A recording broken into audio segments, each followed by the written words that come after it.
Welcome to your in-depth monthly astrology overview and Zodiac forecast for September 2025. It's an absolute cosmic crackerjack. There's just so much going on. But a lot of the energies we're going to see this month are competing for dominance because they're polarized on different sides of the heavens. But there are opportunities to integrate that energy, to make it work for us. I'm going to provide the pathway through this so you can navigate September in the best way possible. Please stay with me for more. I'm going to share with you first of all some of the big themes of this month. I'll then share on the screen the exact position of the key planets right at the start of September, because that provides some important insights of what we can expect throughout the month. I'll then go through all the big clashes, planetary changes and drama frame by frame to give you a clear picture of what we can all expect. But please stay with me to the end. I'll then go through each of the 12 zodiac signs from Aries through to Pisces, which you can relate to in terms of your ascendant, sun or the moon. I'm astrologer Patrick Arundell. A very warm welcome. Thank you so much for joining me. We have found that 50% of people who regularly watch my videos are not subscribers. If that's you, please help the channel to thrive and do so now. But please also do click or tap that bell notification symbol. Any comments and likes are all gratefully appreciated too. So as we go into this month, there's a lot of activity in the signs of Virgo and Pisces, but they represent very different energies. As the month goes on, we're going to see action in Libra and Aries. And also, right at the end of the month, we're going to see some very deep and passionate vibes from Scorpio. But as we start this month, on the screen now, we can see the moon is in the freewheeling Sagittarius. Sagittarius moon doesn't particularly like to be confined. It's very open-minded and is a real seeker of truth, but particularly of information. Now, the south node in the practical sign of Virgo is where we may be a little bit too attached to some life patterns just because that gives us regularity. So I feel the moon right from the off this month is pushing us to be open to new ways of thinking and being, and its square to the north node is really encouraging us to have the confidence to follow our instinctive nudges.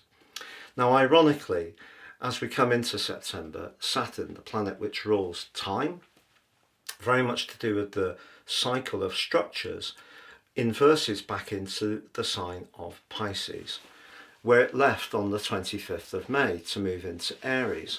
And it's going to visit Pisces for one final time during this big 29.5-year cycle through to the middle of February next year.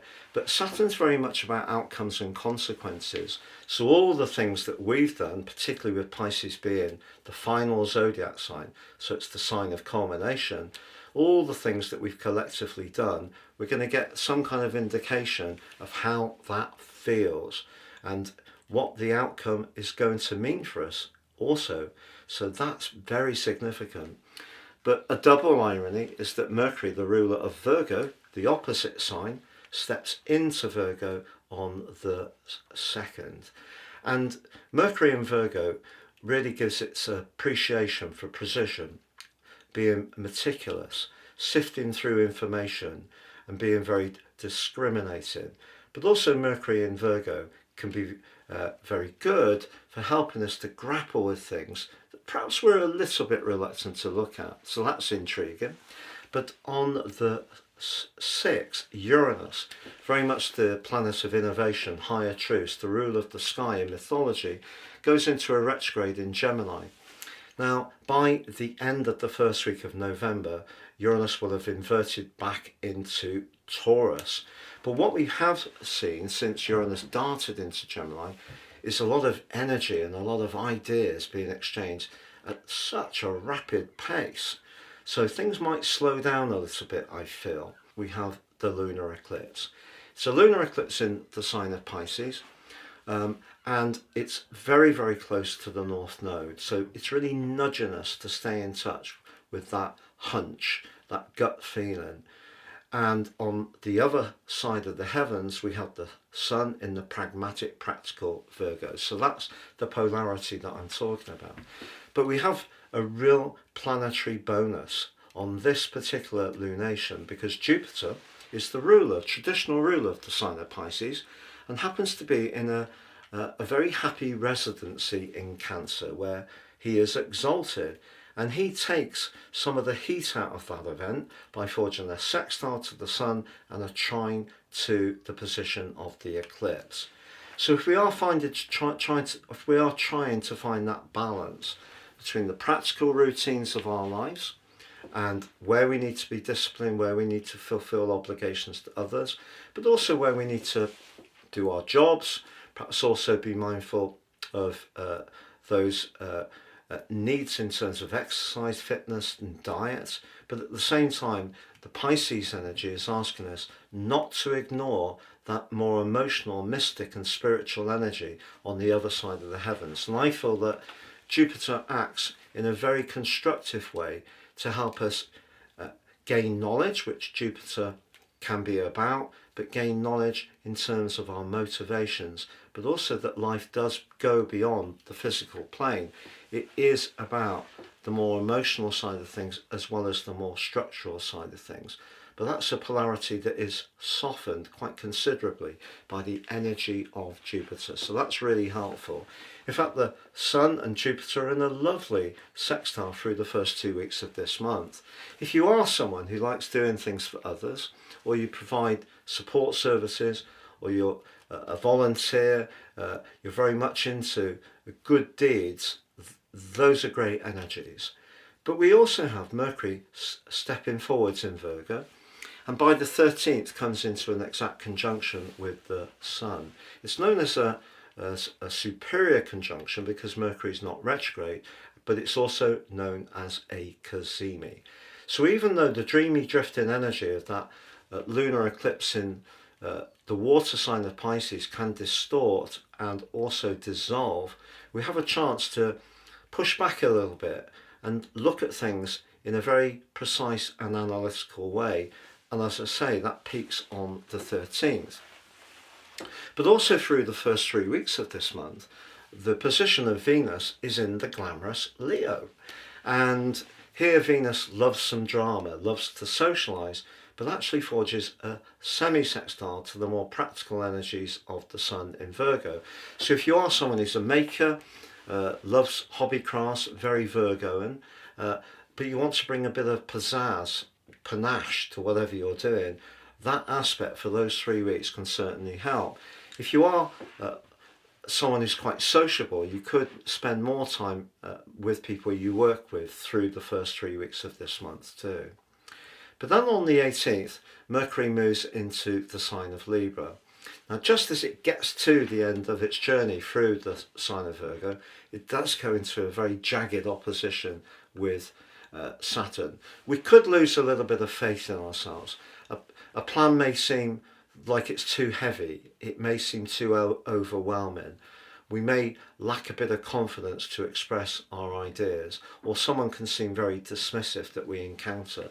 But keep the faith, because when Mercury moves into Libra, it arcs in a magical, wonderful air trine to Uranus and Pluto, despite their retrogrades. And if there is something you want to convey that's very much to do with connecting to people, fresh ideas, innovation, that moves things forwards, the ability to do that is going to be heightened in a remarkable manner. But Venus then does move into the sign of Virgo on the 19th. So once more, we're getting this Virgo energy building up.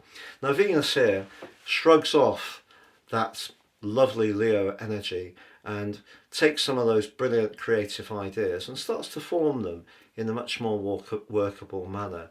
But seriously, in a romantic context, I also feel that Venus in Virgo, where it's in its fall, makes us, or should make us aware of perhaps being mindful of the practical thoughts or deeds we can do, because those actually can be very helpful to make the world go round.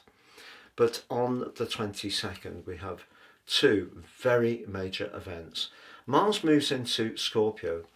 It's sign that it traditionally rules, but it clashes through the last week of this month with Pluto, its modern ruler. And that's in the sign of Aquarius. Now, the sign of Aquarius is about community, friendship, long-term planning, higher ideals, whereas Pluto there is about evolution, but it can be about power.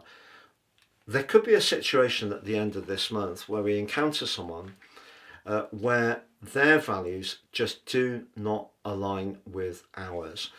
I feel this can really show up from the 18th to the 25th when the Sun is going face to face with Saturn, and it becomes a bit of an arm wrestle, and that demand or that idea, the concept of getting the integration between the Virgo and the Pisces energy may seem very elusive indeed.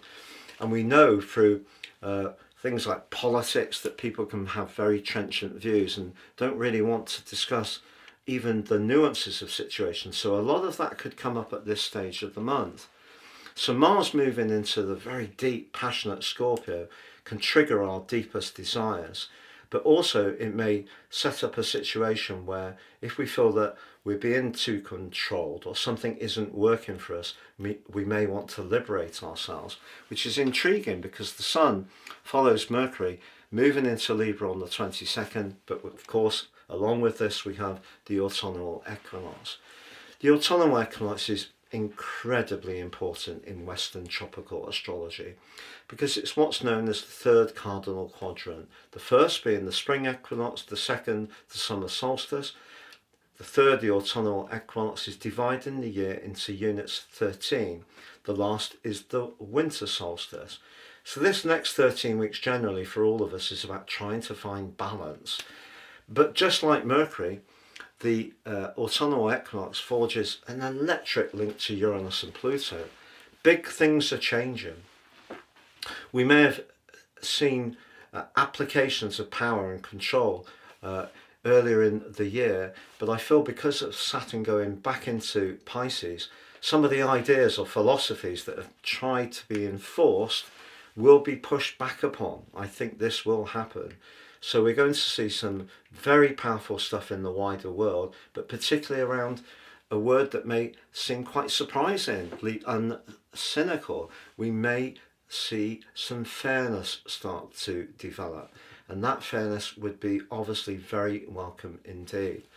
But for all of us, I feel this month, if we think about Virgo, Virgo is about the practicalities, it is about where we refine things, it can be where we provide services, be conscientious, we're very obligatory, it can be about our work, our practical life choices, the amount of sleep, exercise we get, the things we choose to eat or cook, all those things.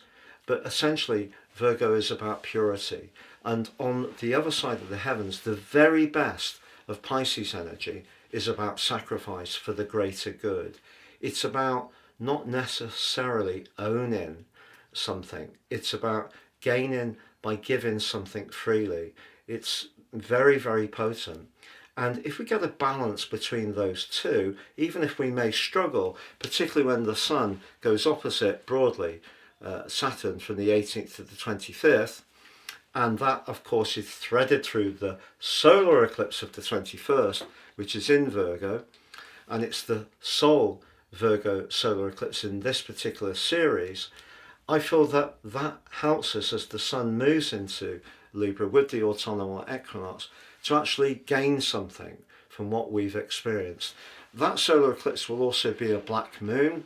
It's a black moon because it's the second new moon technically in the same zodiac sign in the same season. Now obviously there's a few minutes apart between the solar eclipse and the new moon, but you'll get my drift.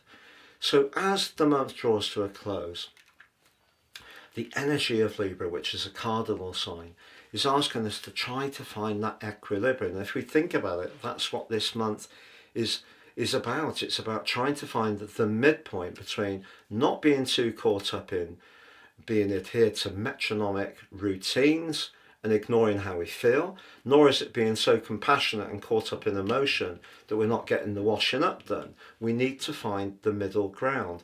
And that movement of the Sun into Libra on the 22nd gives us a fabulous opportunity, not just towards the end of this month, but over the next 13 weeks, to try to get life into a better way for us all, a better alignment.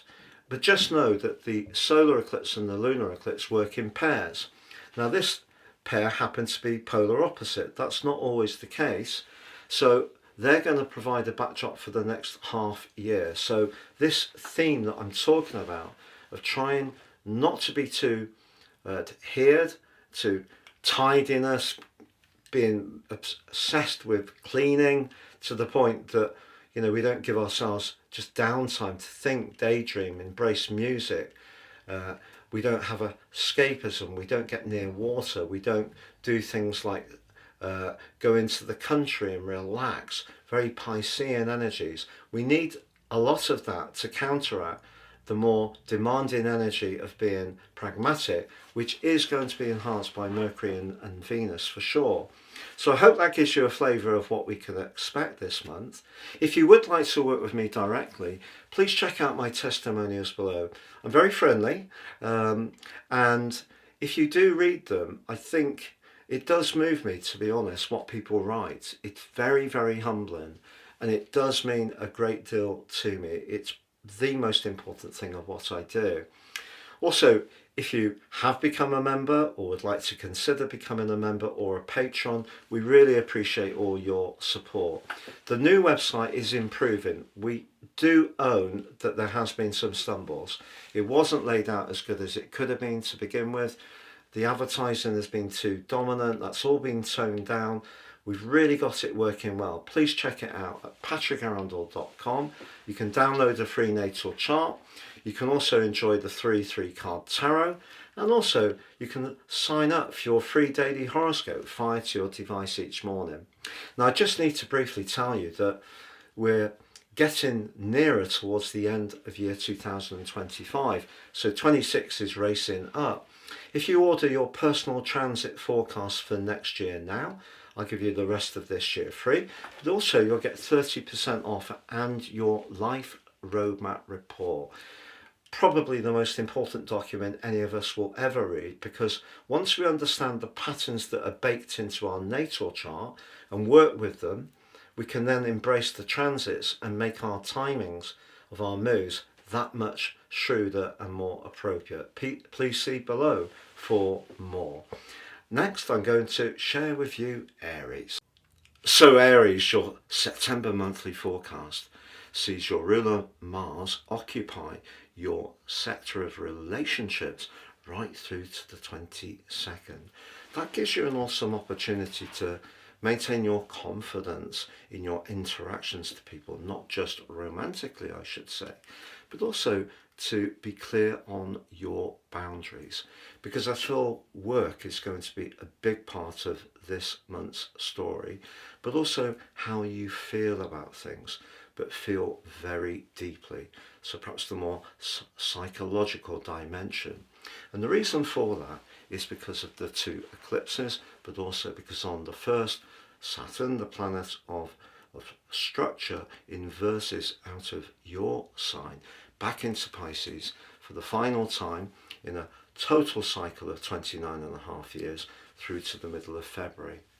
Now, Saturn in the 12th house is very much about loose ends, but Saturn is also about endeavour, application, hard work.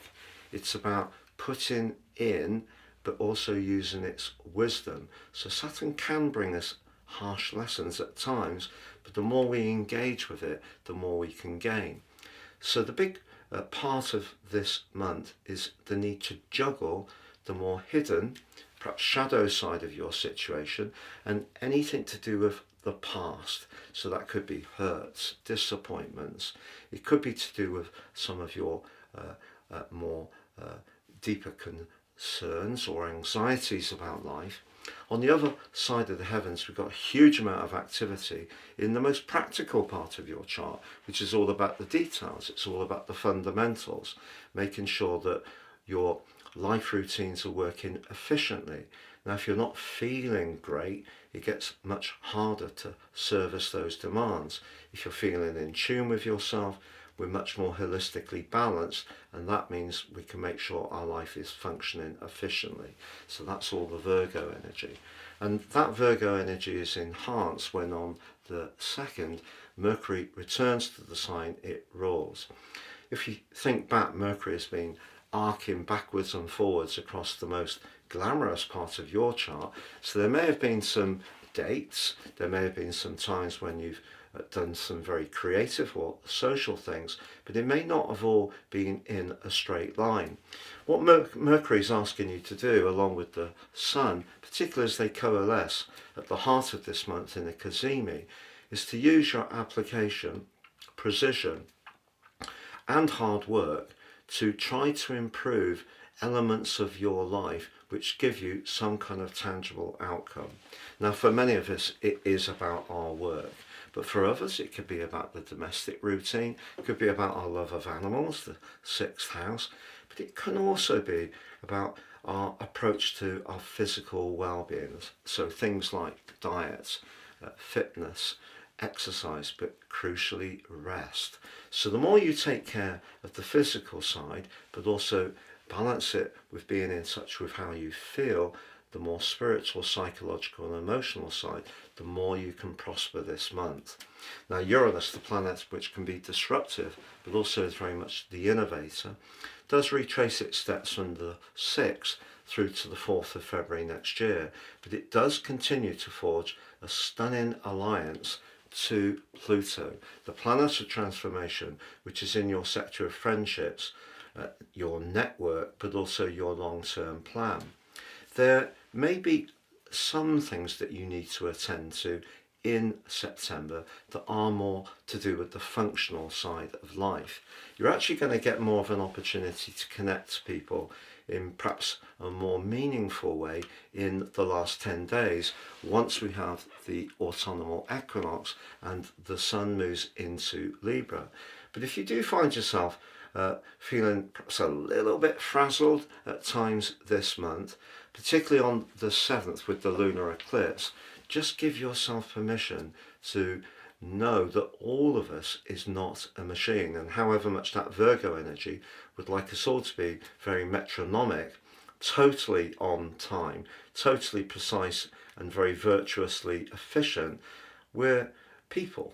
So people at times need to take a breath, perhaps feel a little bit not like fulfilling some of those obligations. So give yourself the opportunity to have some escapism, very Pisces at times, particularly on that lunar eclipse, because the North Node, the point of destiny, is urging you to embrace the whole concept of healing, rest and release. So if there are some old issues that linger in you, and they may be very historic in terms of abandonment, in terms of separation, in terms of loss or disappointment, you're coming to the end of a total 29.5 year cycle, which will start totally fresh.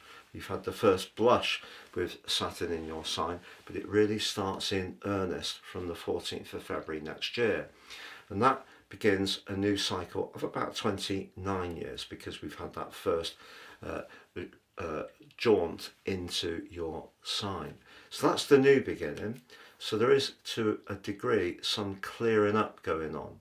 But you know, Venus, the planet of peace, of relating, but also of money, but also in the sign of Leo, of a degree of glamour and drama, is forging a lovely semi-sextile to the Sun through the first 3 weeks of this month.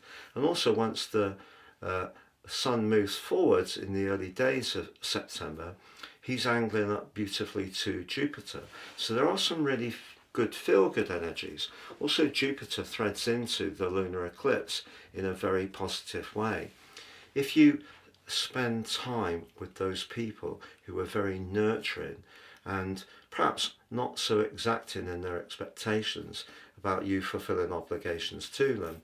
There's a lot to gain from that lunar eclipse because Jupiter can give us more knowledge, but in your case, more knowledge about nurture and security and your home, the appreciation of your home, and not just for it being very tidy and ordered, but also because of the atmosphere, the rest you can get, the music you can play, the meditations you can have, the films you can enjoy, whatever really gives you that ability to feed your soul. But the conjunction between the Sun and Mercury, which becomes exact on the 13th, the 4th of this year, a superior conjunction, can give you a razor-like and laser-like ability to cut through to what's really important, despite the more opaque energies we can have with a lunation in the sign of Pisces. But also, as the month goes on, Mercury does start to go into an opposition with the newly reversed Saturn.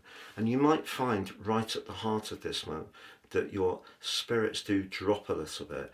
There could be some perfectionism that you're investing on yourself, which then can drain you. Try to avoid that when Mercury moves into the sign of Libra on the 18th.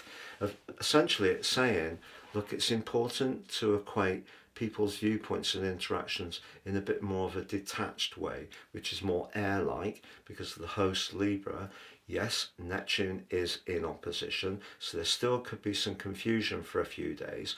But one of the things that can come to a close is the brittleness of Mercury in Virgo, particularly in that opposition with Saturn. So someone could be very picky at the heart of the month. Could be you on you, could be you on someone else, it could be someone else on you. But then we have the glamour of Venus in Leo, which could create some playful moments this month, maybe even socializing with some people you work with, or if you are loved up, you could use Venus in an imaginative way to do some thoughtful practical gestures for a partner. But Venus then moves into Virgo on the 19th. Now, this is not the friendliest home. It is in its full here, but it gives you an opportunity to think realistically about relationships. So that's not a bad thing. And we have a solar eclipse on the 21st, which I think, especially if you are born very late in the sign of Aries, could bring some relationship issues sharply into focus. Perhaps relationships at work, to be really honest, because this solar eclipse is going to be directly opposite that of Saturn. Now, it's the only solar eclipse of this particular series that we've been having between Virgo and Pisces. The whole series began on the 18th of September last year, and that was a lunar eclipse in Pisces, which was connecting with the dreamy drift in Neptune. So if you have found since then that your physical and emotional health have been quite low at times, it really wouldn't be a surprise, because even with Saturn moving to join Neptune in your sign from the 3rd week of May, the first house, Aries, is about raw energy, having the limiter, the greater malefic, limiting your physical vitality, and having the nebulous energy of Neptune perhaps draining you. So you may have felt very sensitive, but at times somewhat overwhelmed.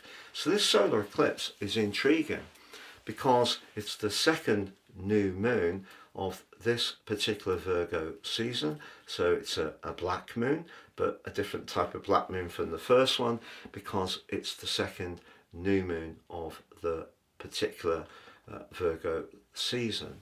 But the symbolism really is that it comes just before we shift into a completely new quarter or quadrant of the astrological year.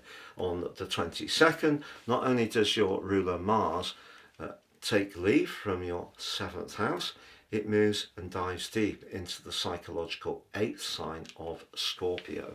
Now, of course, it rules this sign traditionally, but also along with Pluto in a modern context. But ironically, on the same day, the Sun, through the autumnal equinox, arrives in Libra. So what we have is Mercury, the relator, in the sign of relating, but also the autumnal equinox too, and this provides a backdrop energy for the next 13 weeks. So it's incredibly important. Western tropical astrology is predicated on the seasons, starting with the spring equinox. So this next 13 weeks for all of us is a time to think about balance, Libra, equilibrium, Libra, give and get, Libra, but also relationships. But you've had Mars, feisty Mars, of course, in the 7th house of your situation to this point. How ironic. Well, the Sun and Mercury are giving you a chance to continue to explore your opportunities around relationships. I just feel the eclipses are not just going to be impactful to you this month, but over the next half year, are asking you to keep working at trying to get that balance between the functional side of life and the part of life that we don't necessarily see. That's more the atmospheric feeling part of life. And they are in some ways mutually exclusive, but if we can find a way to be more integrative in our approach, that's going to serve your purposes well. But your focus towards the end of this month may well be relationships. But if there is a relationship that's not working very well, Mars's clash immediately through the last week of September to Pluto, another irony, the ruler of the sign of Scorpio, suggests that if you don't see a long-term future, or if you feel one particular friend, family member, or romantic partner is too controlling, there could be a major clash as this month comes to a close. But it's all because you're stepping into your power, because the more you own your sensitivities, the Pisces energy of this month, the more you will be liberated around the practical sphere and your physical vitality. So if we're caught up in pride, denial, not owning things, also being a victim, that's the more excessive, worse side of Pisces energy, but also being very critical of other people, the more lower vibrational energies of Virgo, progress will be more challenging. So if you bring it all together and can clear your mind and be very honest about the things you can be more virtuous about in the practical side of life, but also own those vulnerabilities, you're going to emerge from the end of this month owning your space, your worth, but also getting a much more secure place around all sorts of interactions with others. So it's a huge opportunity. If you'd like to work with me one-to-one, please check out my testimonials below. Please also check out my new website at patrickarundell.com. You can download your free natal chart with a stunning free interpretation. Enjoy my wonderful 3 free card tarot, or sign up for your free daily horoscope fired to your device each day. So Taurus, your September 2025 forecast begins with Saturn, the planet of structures, inverting back into the part of your chart to do with your long-term plan, your connections to others, your network. He's going to be in this area right through to the middle of February next year, and can ask some big questions. So if there are certain alliances you've had in the past that aren't working quite as well now, they may need to be scrutinized, and there could be some cooling off in certain associations, but the potential to meet and interact with some new sparkling company is definitely enhanced this month, when on the 2nd, Mercury moves from a very introspective and extended stay in Leo, which could have seen you perhaps thinking a lot, particularly around your emotional or family situation, or what to do about a property matter. But it moves on the 2nd into Virgo, where the Sun is. Virgo for you represents, of course, it's your fellow Earth sign, but it's also your 5th solar house. This is where you can feel passionate, it can see you be exuberant, it can be playful, creative, fun, charismatic. So Mercury moving there, the planet of talk and thought, gives you an extra bubbliness. Your sense of humour is really going to be ignited.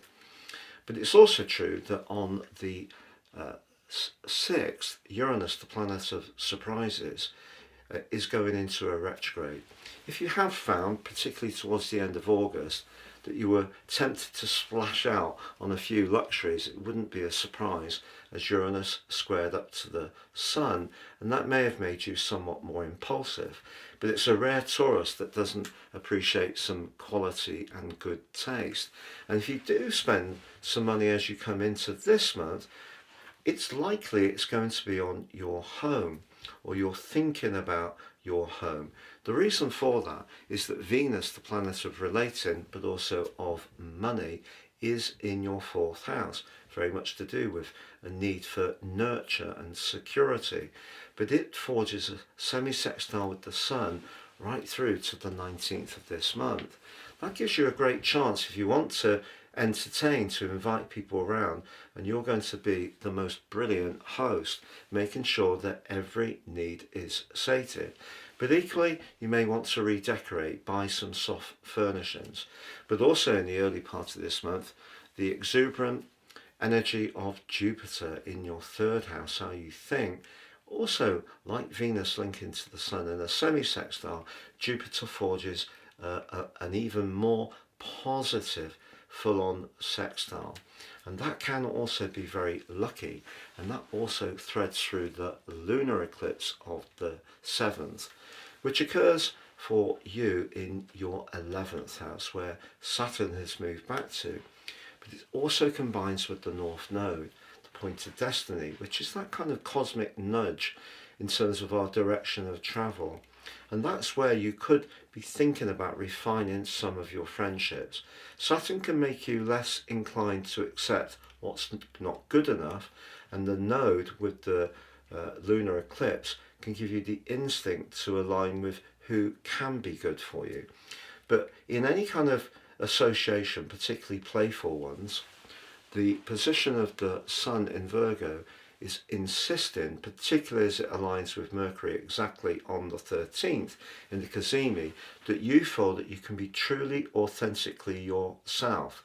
So if you're meeting up with people who you used to get on with in the past, but it doesn't seem to have the same sparkle, it's because it's ready to be refreshed, to connect to people that do provide greater energy. So energetic exchange makes us feel good. If there are people around you who drain you, even if you're fond of them, those are people who are likely to become less frequent visitors in your situation.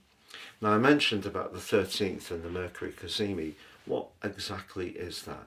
Well, it's when Mercury, in this case, because it's not in retrograde, a superior conjunction, sits as we see it in the disk of the Sun.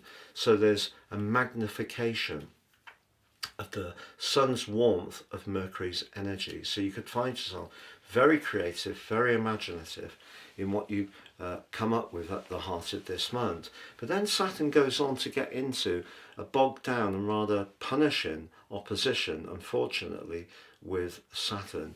And you might find that something or someone that seemed very recently so alluring and so attractive, that there could be some downsides that you start to identify. Saturn provides its more limiting energy to the normally sparkling Mercury in the 5th house. But then Mercury moves into the much more practical 6th house on the 18th, but goes face to face with Neptune. So you could find that your emotional and physical energy take a little bit of a drop at this part of the month, but be assured, with Venus, your ruler, moving into the 5th house to replace Mercury on the 19th, that's glamour central. The host may be rather times focused on the details, maybe a little bit more on the routines of life, but Venus can also make us much more realistic in Virgo. It is technically in its fall, but for you it is about playfulness, but it's playfulness with a purpose. So, if you're doing something around, say, fitness, and you're doing it with other people and it's fun, you get the social dynamic, but you're also turning it to your advantage in that it can also be virtuous as well. Now, the solar eclipse, the second new moon, technically, of the Virgo season, is right on the last degree of the sign of Virgo, and like Mercury before, in a crunching opposition with Saturn. So this can be quite a challenging solar eclipse. And over the next 6 months, as I mentioned before, those relationships that may have been pretty steady for some times but aren't really working anymore, you can find yourself wanting to close the door on those and move towards alliances that are more meaningful. And if there is someone that you're strongly attracted to, it is going to show up from the 22nd for the following near to 7 weeks as Mars punches into its second home zone, the very deep, passionate, and sometimes very intense energies of Scorpio.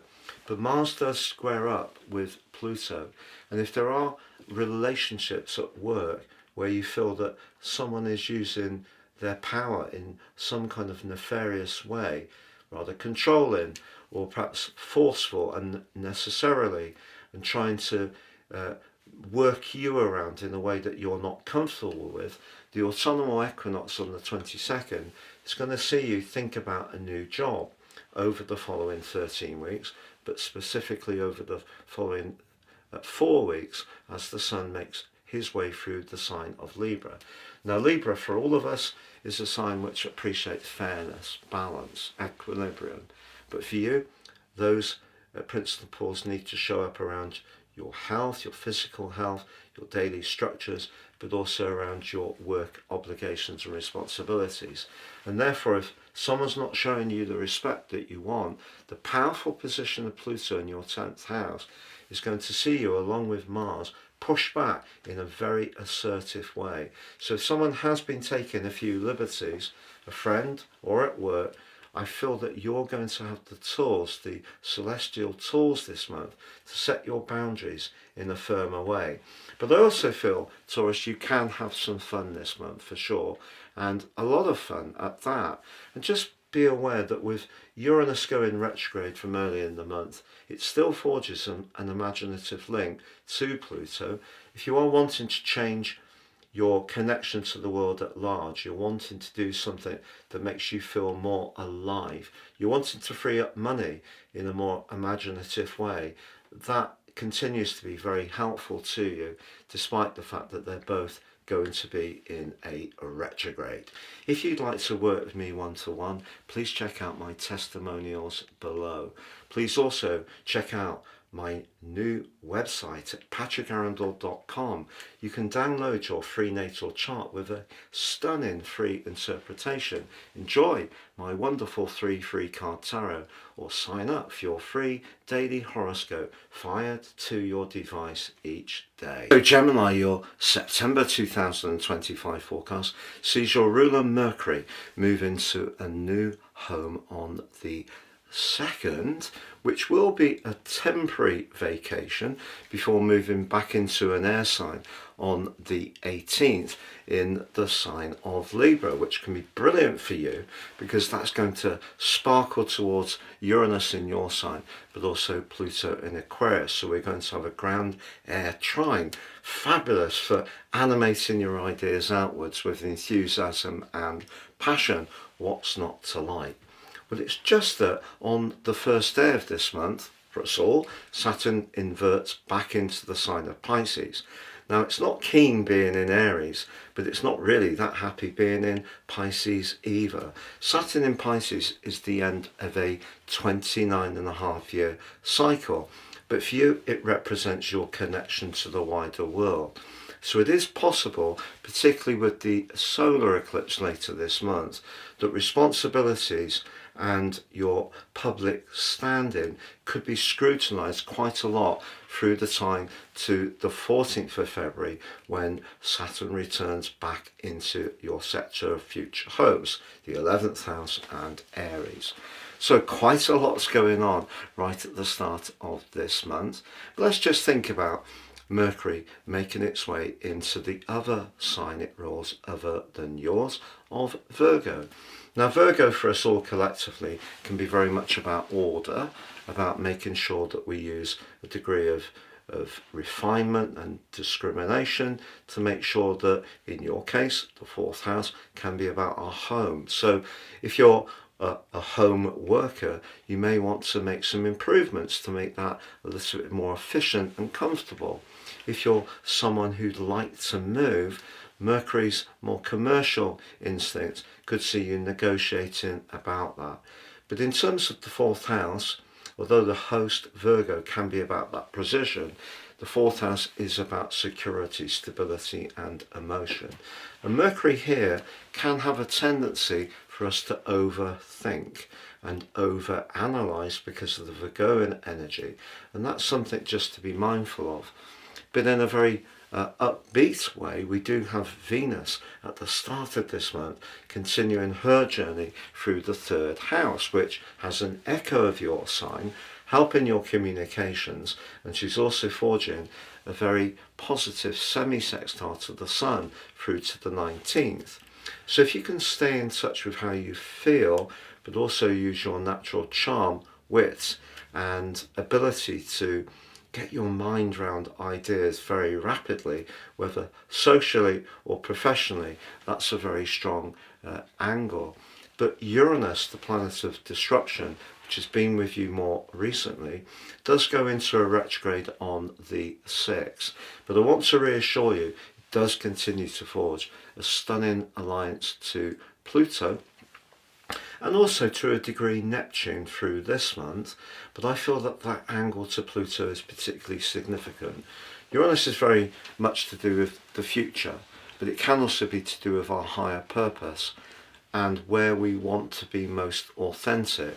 So in your sign, in some ways, it may be pushing you to reset your place in the world, but more on your terms. The angle to Pluto is significant, but because it may be through your philosophies, maybe you're interested in a topic, maybe it's to do with your knowledge, love of travel, that you can really sparkle, despite the fact that there is this energy in the more muted, security-based part of your chart, the fourth house. And of course we do have a lunar eclipse on the 7th. Now that's going to see the moon along with the north node, also with Saturn in the most visible part of your situation. The node's intriguing. It pushes us to listen to our inner voice. But of course on the other side of the heavens, the Sun is in the meticulous Virgo. If you're wanting to make a hit in terms of your worldly ambitions, you're perhaps going to need to make sure that your home base is working well, because that can liberate you to concentrate on the demands. Because with Saturn in the 10th house, I do feel there can be some pressures. Obviously the world of work is changing very rapidly, that do show up not just this month but through to next February with Saturn in that 10th house. But having said that, we do also have in the early parts of this month Jupiter in your second house forging a very strong link with the Sun in your fourth. So some good fortune could be linked to a property. If you are trying to sell one, you're going through some conveyancing, working with a seller, or perhaps an estate agent or a realtor, the need to communicate clearly is going to be important. But you can do it, particularly around the 13th, when the Sun and Mercury meet in a cazimi. So that could be a great opportunity to seal the deal. It's just that just after then, Mercury does go into a really quite testing opposition to Saturn, for us all, to be honest. And if there is a lot of worldly demands on you, that could weigh heavily, and you may feel a bit depleted in terms of your nervous energy. But then, as I mentioned before, Mercury makes its way into your sister air sign of Libra. So Mercury moving into Libra, of course, is very much about balance, but for you, Mercury here is about playfulness. Mercury can be very mischievous. It's a bit like the magician, and you could conjure up some brilliance, particularly with that link back to Uranus and Pluto in that grand air trine. So it helps you to really glow up with your creativity and passions. But then Venus moves out of the very charismatic Leo and into Virgo, joining briefly with the Sun. So Venus here is not at her absolute best, but if you are wanting to redecorate or paint, spend time in your garden, meet up with family, it can be a lovely time to do this. But the 21st of September sees a solar eclipse. It's the second new moon, inverted commas, of this particular Virgo season, so it makes it a black moon. But it is in a crunching opposition with Saturn. So however much you'd like to get that perfect home, emotional world, and like to be protective, nurturing, there may be something that really battles for your attention. And it may be, for example, the needs of elderly parents, maybe younger family members. Maybe if there is something around a property matter, there are some repairs that need to be applied, not just immediately, but over the next 6 months. That's the backdrop of the entire eclipse period. But the 22nd does see a beautiful event for you as an air sign, because the sun moves into Libra, where it will be for 4 weeks, but it also ushers in cardinal quadrant 3. This is the quadrant and a backdrop for the next 13 weeks, where for us all collectively the strands of balance, fairness and equilibrium are very important. But it's also for you where you can just want to be much more playful, charismatic and outgoing. That's lovely. But Mars, ironically, which has spent all of the month in Libra until this point, moves on the autumnal equinox into Scorpio.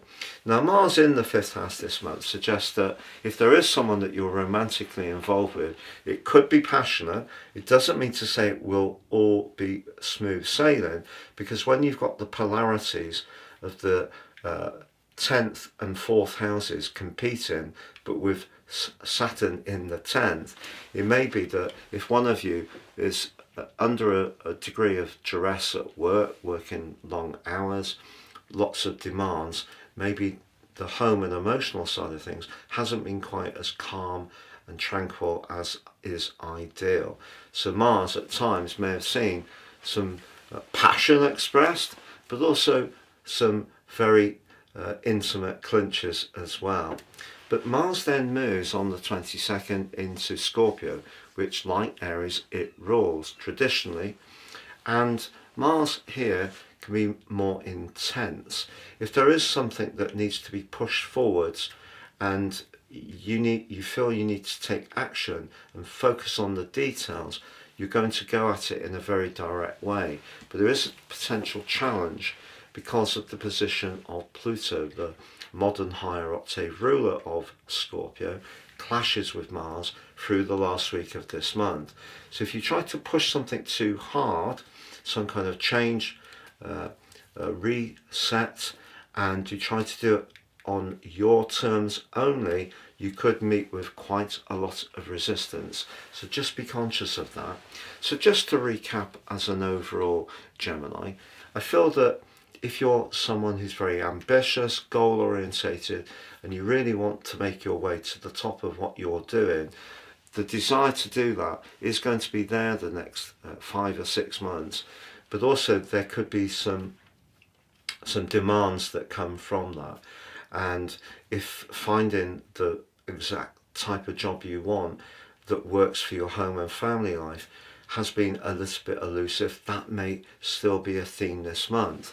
What you can do is use your quick wits, but also your charm, with the help of Mercury, your ruler, but also Venus, in order to relate well to others. Some good financial fortune can come to you through property or a family matter, but as the month goes on, I do feel that the solar eclipse does flag up where something may be out of balance between how you feel and what you desire in terms of ambitions, and that may be what you need to align over the next half year. But there's also lots of opportunities to have some playtime over the next 13 weeks from the 22nd as the sun arrives into Libra. If you'd like to work with me one-to-one, please check out my testimonials below. Please also check out my new website at patrickarundell.com. You can download your free natal chart with a stunning free interpretation. Enjoy my wonderful 3 free card tarot, or sign up for your free daily horoscope fired to your device each day. Cancer, your September 2025 forecast is intriguing. The moon, your ruler, is right at the heart of the action with the 2 eclipses. But there's more than that, because with Jupiter in your sign, very much to do with expansion, but can be to do in Cancer, the more spiritual and feeling dimension of your life, he forges a very strong link with the Sun in the practical Virgo through the first couple of weeks. But so does Venus in your second house, which can give you an appreciation of the good things in life. She's in a semi-sextile with the practical Sun in Virgo. Now, Virgo energy for you, we know that Virgo can be about precision, but I feel that could see you with a desire to connect to people in your community, perhaps people in your locality, maybe family members, siblings, for example. And there could be the potential to get together for some kind of gathering. It can be bubbly, it can be fun, especially because Jupiter feeds into the first of the eclipses, the lunar eclipse on the 7th, but in particular to the North Node, which coalesces with the lunar eclipse in your fellow water sign of Pisces. But that 9th house energy can be about where you want to expand, but it can also be where things are amplified. Now, the North Node gives us an instinct of where our direction of travel should be. And for you, I feel it may be that your philosophies, or what gives you a sense of personal freedom and independence whilst maintaining your need for security, gets a chance to really thrive. So the fact that Jupiter is feeding both the Sun in the quick communicational part of your chart, but also the position of the lunar eclipse, is very helpful. Also, Mercury moves to join up with the Sun on the 2nd in its second of its 2 home signs of Virgo, and that adds a bit more crispness, a quicker interaction vibe to the situation. There's going to be lots of text messages and emails pinging backwards and forwards. There could be a sense of excitement, but if you're not really quite enjoying your existing situation, I feel the interaction between the 3rd house, where the Sun and Mercury are coming together, where they become exact on the 13th, and the energy that's manifesting in your opposite sign, which is also added to by Saturn on the 1st, inversing back into Pisces for one final visit in this entire cycle of 29.5 years through to the middle of February next year. There's a lot to think about what your higher purpose is. So the conversations can be quick, but they can be very meaningful. And what you're trying to discover is, are you at the present time feeling the level of security and nurture and feeding your soul exactly as you need? So that can be what you're thinking about, what you're interacting with others about. But also the 9th house energy, evoked by Saturn through to the middle of February next year, could see you considering relocating, buying property overseas. It may be to do with a contractual matter, publishing, maybe to do with considering a new mode of transport, and maybe something that's a bit more ambitious or a bit more substantive. But as we go further into the month, Mercury starts to move forwards and links up with the Sun exactly on the 13th. But just before that, on the 6th, Uranus, the disruptor, goes into a retrograde in the 12th house. If there is something that's making you feel unsettled, and even if it's been a little bit hard to identify, it may be difficult to avoid. Now, Mercury is going to come into the sign of Libra on the 18th, but just before that goes into quite an abrasive opposition with Saturn. There could be a crunch discussion right at that point. And if something isn't working for you, maybe it is around a legal or contractual matter. I thought clarity will come. It depends what you want. It may be that you're going to set your boundaries, but that could be a key time. But with the move of Mercury into your fourth house, do you know, if it connects you to what really feeds that soul purpose, because for you it's the fourth house, it also joins up with Mars, which is in the fourth house through to the 22nd, that's going to really help. It's just that Venus then moves to join up with the Sun and replace Mercury in your third house. So even if there is some kind of big discussion at the heart of this month, or maybe a disagreement, I feel that the people immediately around you are going to provide a healing balm. And also you can take heart in what your values are, because Venus can be about values, but the third house can be about our beliefs. And if you're making a decision based on those beliefs, because the eclipses provide a backdrop energy for the next 6 months, so this decision you make can have quite a long-term impact, then just hold with that, because by the solar eclipse on the 21st, the second new moon of the Virgo season, so therefore a black moon, that also is in a crunching opposition with Saturn, just like Mercury was. So you may find, I feel from around about the 15th through to the 22nd, there may be something that does need to be thought about, talked about, confronted, that could be uncomfortable, but you need to stand up what you truly believe in, but you also need to be clear about where you're coming from. So for example, if you're doing a proposal, that your proposal really is going to make sense and be compelling to the person reading it. But also the solar eclipse and that crunch in opposition to Saturn is just in a disassociate way in an opposition with Neptune. And Neptune retains its location through September in your 10th house. That 10th house location of Neptune can bring out the part of you that can be inspired. You want to share your vision, you want to share your message in a way which is imaginative and can engage people. So if you've got something to say, Neptune is going to retain its role there. And also because when Mercury does move into the sign of Libra, even if it is coming off that punishing opposition to Saturn, it links to Uranus and back to Pluto. So there's going to be some kind of big revelation that occurs around that 15th to the 21st of the month, but it's a revelation that actually can set you free. It may be you revealing something that's important to you, you may hear information from someone else.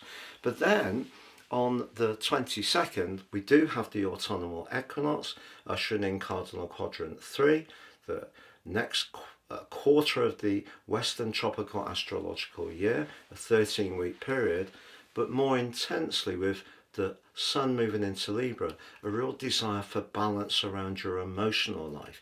And yet Mars moves on the same day into your sister water sign of Scorpio, and that really can ignite your passion. But it also could see you very fiery in a right angle with Pluto if you feel someone isn't being very fair, or you feel that your emotional boundaries are being overwhelmed in some manner. So there could be some tension at the end of this month, but essentially all the discussions that come from the eclipses and the backdrop energy from both of them through to the early part of next year, it's all about aligning with your beliefs, your philosophies that give you the maximum amount of space to be you, but also you maintain that emotional basis which is so important to you. So feeding that soul energy. So whether you're traveling, interacting, learning, teaching, whether you're doing something to do with the internet in terms of technology, expanding an idea, there are opportunities, but it has to feel right, and you have to be aligning with the right people. And as this month comes to a close, I feel you'll look back on it and think, whatever does happen, whether you change jobs, whether you start your own enterprise, whether you decide to publish a book, it will be because it's really in tune with the core of your very being. If you'd like to work with me one-to-one, please check out my testimonials below. Please also check out my new website at patrickarundell.com.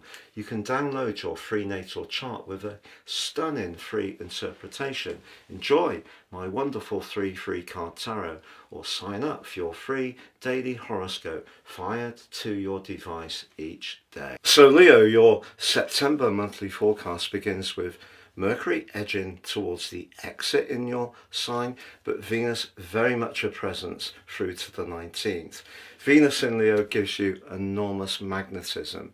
In fact, Venus is going to be forging a beautiful link with Mars exactly on the 16th. And Mars is in the part of your chart to do with quick communications. You may experience in week 2 of this month a lovely connection, maybe social, could be romantic, but Venus in your sign is certainly giving you the chance to express your natural majesty, to really feel good and desirable. Now, in some ways that's qualified by the Sun starting the month in the practical Virgo, but that also gives you the opportunity to perhaps think about how you can use your resources or even your creativity to shape something up which is more tangible. That's the energy of Virgo, collaborating with that more creative vibe of Venus in your sign. In fact, Venus and the Sun are going to be collaborating for the first 3 weeks of September. So if you are someone with a passion for music, the arts, a maker or a creator of any kind, you enjoy photography, or there is someone you're really close to at the present time, there's lots of feel-good energies, along with, it has to be said, Jupiter in the 12th house of your sign, linking very well with the Sun in the 2nd, pretty well through most of the first 2 weeks of this month. Now, Jupiter, of course, can be very much about growth, optimism, and good fortune, but in the 12th house, it's much more its flavour of its rulership of Pisces, so it's much more to do with the spiritual dimension. But you could find that past experiences and knowledge or connections start to crystallize in your mind, and you can see the value of whatever you've experienced, good or bad, and actually convert some of those life experiences into something much more substantive going forwards. But on the 1st, Saturn, the planet of structure, does invert back into your sector of long and shared financial resources, but also where we can be most invested and most committed, most devoted, and it's going to be there through to the middle of February next year. Now, it just depends on exactly where planets are for you in Leo. If you have got later degrees, you're going to be experiencing what's known as a quincunx. So if you have got any degrees from about 22 through to 29, 59 minutes in Leo, you're going to feel this Saturn retrograde initially, but also its inversion back into Virgo very, very keenly. Because one of the things that you need to achieve, particularly with Venus in your sign, is individual recognition, but that needs to be offset a little bit if you're trying to collaborate with someone, or perhaps your long-term finances are proving somewhat elusive. And that could be some of the story that's going to come from this month's eclipses. But it's also true to say that on the 2nd, Mercury moves out of your sign after that long seesaw which began on the 27th of June. If you have been trying to get something off the ground that's felt somewhat elusive, moving into its home sign of Virgo could help you to start to see that even if it's not going quite in the direction you thought it would do initially, it can still gain traction. But Uranus does slam on the celestial brakes for its annual 5-month retrograde on the 6th of the month, but in the sign of Gemini. But the position of Uranus is still going to be very positive in its angle to Neptune, initially to Saturn, but most of all to Pluto, even though it is in its retrograde right through this month. So essentially, you can still be drawn towards people who look at things in fresh and different ways. If you're wanting to shake up your future and approach things in a different manner, that's good, because Leo people can be a little bit adhered to what you know. That familiarity can be something that can at times become a little bit of a trap. So Uranus in a way is pushing you to be a little bit more daring. But on the 7th we have the lunar eclipse.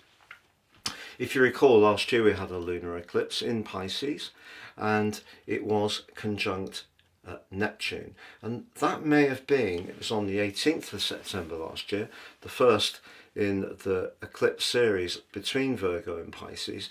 It may have been when your shared or long-term finances started to get a little bit murky, bogged down, or perhaps unclear. The great news about this one is it does combine with the North Node, and they both link back to Jupiter. Remember what I said about using past experience, skills and knowledge and using that as inspiration. But essentially eclipses are polarities. On one hand we have the Sun in the practical Virgo, and we have the Moon and the Node in the inspirational, but sometimes rather mysterious sign of Pisces. So making the most of your resources over the next 6 months of this eclipse series is going to be important, that there is a clarity. We can obviously try to think the best of situations, and inspiration is important, the Piscean energy, but the Virgo energy is saying keep it real. Now Mercury is going to be really helping keeping it real, because by the middle of the month, in fact by the 13th, it's exactly aligning with the Sun. This is known as a Mercury cazimi. It's the 4th of the year, and the radiant energy of your ruler, the Sun, helps to expand the critical quality and analytical potential of Mercury in Virgo. So if there is something that seems a little hazy, or you really need to study the details, this will help you in a very precise way. But Mercury then does go on to move forwards and comes into an opposition with Saturn. If you're in a relationship, it could be a business relationship, it could be who you work for, that your voice or your ideas or your desire for recognition or validation and not really being heard, you could feel a bit dispirited at this point of the month. Mercury moves on the 18th into Libra, joining up with Mars. And that can be great, because this reflects for you personally the more Gemini energy of Mercury, so things could speed up, but it's still in the opposition with Saturn just, but also critically it's in an opposition with Neptune. So even then things could be a little unclear. But the great news for you, Leo, is that on the 19th Venus moves into Virgo. Now I know technically Venus is in its fall in the sign of Virgo, and in a romantic context can be a bit of a guarded lover, particularly after the magnificence and charisma of Venus going through your sign. But from a purely financial viewpoint, Venus moving into this part of your chart could bring you some very good news around a financial matter. Now the 21st sees the solar eclipse, but this one is in an opposition with Saturn. So there may still be some hard talking to be had. You may find yourself having to stand your ground and put your point of view across. But Venus in your second house also helps you to add a little bit of charm. And in some way or another, I can assure you, over the next 4 weeks, Venus will bring some blessings. If you have been on some kind of strict diet, Venus could tempt you to break that as we get to this point of the month. But then Mars on the 22nd moves into the sign of Scorpio. Now it is going to be in a clash with Pluto, the higher octave ruler of Scorpio. If there are politics in a close emotional or family relationship, unfortunately they could show up at the end of this month, because that's a very powerful clash, and it's one where people don't really want to give way. So you could encounter someone who's very determined to stick to their viewpoint and may not be very bending. But we also have the autumnal equinox also on the 22nd, ushering in cardinal quadrant 3, which is the next 13-week period of the Western tropical year when all of us will benefit from trying to find balance and equilibrium in our life. But over the next 4 weeks in particular, relationship matters are going to be what you're thinking about a lot. And whether it is personal relationships, business relationships, your relationship with yourself, that's going to be very important, because if those are working well, it will help you to thrive. So you can see the two eclipses this month, Leo, are really very much about where we share, how we value ourselves, if we feel validated or not, where you mark out your boundaries if you feel someone's taking you a little bit for granted. But if there has been uncertainty about the ins and outgoings in your situation, just know that Venus is going to bless you from the 19th of this month. Even if that doesn't show up immediately in September, it most certainly can do in October. But the communicational part of your situation really starts to glitter from the 22nd onwards. If you'd like to work with me one-to-one, please check out my testimonials below. Please also check out my new website at patrickarundell.com. You can download your free natal chart with a stunning free interpretation. Enjoy my wonderful 3 free card tarot, or sign up for your free daily horoscope fired to your device each day. So Virgo, your September 2025 forecast is going to see a solar eclipse in your sign. It's also going to see Mercury rejoin you on the 2nd, and is going to merge beautifully with the Sun in Virgo exactly on the 13th with a Mercury cazimi. If there is something that just seems to have been in suspended animation, particularly from the end of June, and that has left you feeling uncertain and unsure, I do feel you can gain some traction this month, particularly when Venus joins up with the Sun on the 19th. Ironically, Venus, although she is going to be in a very muted, quiet and psychological part of your scope, which could see you thinking very deeply about relationships, perhaps even one from the past, Venus forges a beautiful link with the Sun through the first 3 weeks. You also have a great link between the Sun and Jupiter, the planet of fortune, in your sector of friendship, which also provides a backdrop for the first 2 weeks. So there's a lot to like, but of course, Saturn inverses back into your 7th house of relationships, of connections on the first day, and he's going to be going through that part of your situation through to the middle of February next year.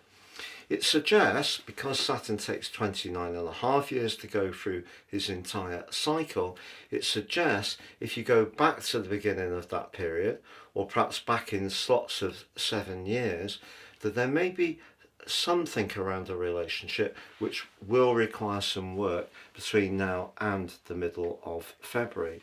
It doesn't mean to say a relationship will end. For example, with Venus in your 12th house, in a very nostalgic link with the Sun in your sign, you may start to look at an old relationship, an old flame, in a new way. But of course, you will have changed since that time. They will have changed as well. But equally, Virgo, if you have been in a relationship and come into September in a relationship that's not working so well, I feel that this is going to be an intriguing month, because the two eclipses go across the polarity of what you need to do for you and how you need to connect to others. And with Mars, the planet of passion, in the part of your scope to do with your values and self-worth, right through to the 22nd, if it's money or a lack of respect or a lack of validation in a particular relationship, what Jupiter and Venus can do in a way is encourage you to believe that you can thrive without a bad relationship in your life, whether that's with a line manager, whether it's with a sibling, whether it's with who used to be a friend but it's now become a little bit edgy, cool and distant, because that's what Saturn in the 7th house can do. But it's intriguing because Uranus goes retrograde on the 6th, suggesting that right through to the end of the first week of November, you may find yourself much more actively thinking about what you do for a living. If you have been thinking about a change, Uranus has been a very provocative factor. And if you are a Virgo who tends to represent the archetype of liking a great degree of order and metronomic patterns, maybe Uranus has actually been quite challenging. But it's Pluto, you know, that I feel is really at the heart of perhaps a yearning to reform what you do for a living, what you eat, what you drink, how you look after your personal welfare, because Pluto full-time in Aquarius in your 6th house since the 19th of November last year, and he's going to be there for a long time. So things are changing, you know, around those structures. Even things that have been very comforting, like a well-worn pair of slippers for a long time, may start to lose their allure. But that brings us to the lunar eclipse on the 7th of the month. You may find that someone who really cares about you just lets you know, perhaps even in a delicate diplomatic way, that they feel that you've been very singular-minded recently, and that's made it difficult for them to feel part of things. And the nudge comes from the North Node combining with the lunation, but also they're both linking back to the ruler of Pisces, Jupiter, in a part of your chart which suggests someone could be very genuinely well-meaning in trying to help you. But sometimes in life, of course, we do have to really stick to what we need to do for us, even if we feel people judge us, don't agree with us, or don't even understand us. And that all comes to a crystallization point, because through week 2, Mercury is speeding up in your sign, advancing towards the Sun, and they merge in a cazimi on the 13th. It's the 4th of the year. This is where your natural capacity for refinement, for seeing things that other people miss, your ability to meticulously look over information but also understand the value of it. But just towards the end of that week, it is true that Mercury does come into the opposition with Saturn, and that could also just accentuate a situation where someone's not quite getting how much you need to concentrate on your affairs, or it may be they've got a point that by being so self-contained, you're not being quite as inclusive as you could be. Now, Mercury moves into Libra on the 18th, catching up with Mars. That gives you an opportunity to think about resources, but I love the 19th because Venus in a beautiful semi-sextile with the Sun for the first 3 weeks, it's definitely got its benefits, particularly around nostalgia or thinking about those old people in your life, but it may also have seen you letting go of a relationship that hasn't worked. And Venus moving into your own sign can urge you to give yourself some kind of makeover. It will restore your confidence, it brings you into the moment, and don't be surprised if more than one person is beating the path to your celestial door over the following 25 days or so. But the 21st does see the one and only solar eclipse of the Virgo Pisces eclipse series that we've had, that started on the 18th of September last year. And it's a difficult one, to be honest, because it's in a direct opposition with Saturn, and it's pretty opposite Neptune. It's just Neptune is what's known as disassociate. So Neptune's still in Aries, it's not in Pisces, but they're still opposite. So here, this second new moon, technical new moon in your sign of this particular Virgo season, remember you had one right at the beginning when Virgo first received the Sun, and this one, a black moon, has that very tough opposition. So if there is a relationship where there has been somewhat of a power battle, I actually feel that Venus moving into your sign could give you the confidence to do what you feel you need to do with you. Now listen, no one's going to leave your world who's truly right for you. If you do decide to move on and start afresh, it will be because it's genuinely what you believe is the best thing to do. But Mars moving on the 22nd into Scorpio is very much about instant gratification and desire Mars, particularly in the very magnetic, intense sign of Scorpio, but it also clashes immediately with Pluto, the higher octave ruler of the sign. So you could have a very powerful conversation, even conflab, as this month comes to a close, because the autumnal equinox, which coincides with Mars moving into Scorpio, so we have a semi-sextile, is ushering in the Sun's arrival in Libra. That's very much about relationships, but it's about balance. And if you feel, particularly with Venus being in your 12th house for much of this month and Saturn being in your 7th house, that one particular relationship, and as I say, it could be with an employer, it could be with someone who works for you, it may be a family member, a friend, or perhaps romantically.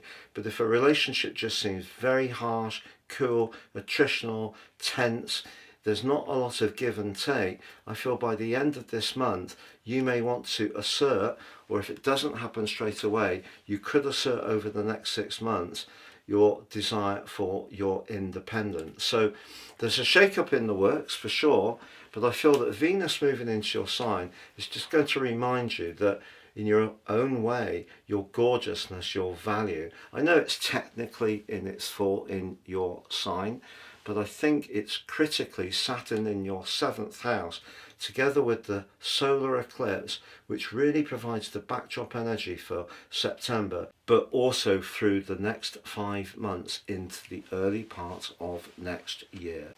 If you'd like to work with me one-to-one, please check out my testimonials below.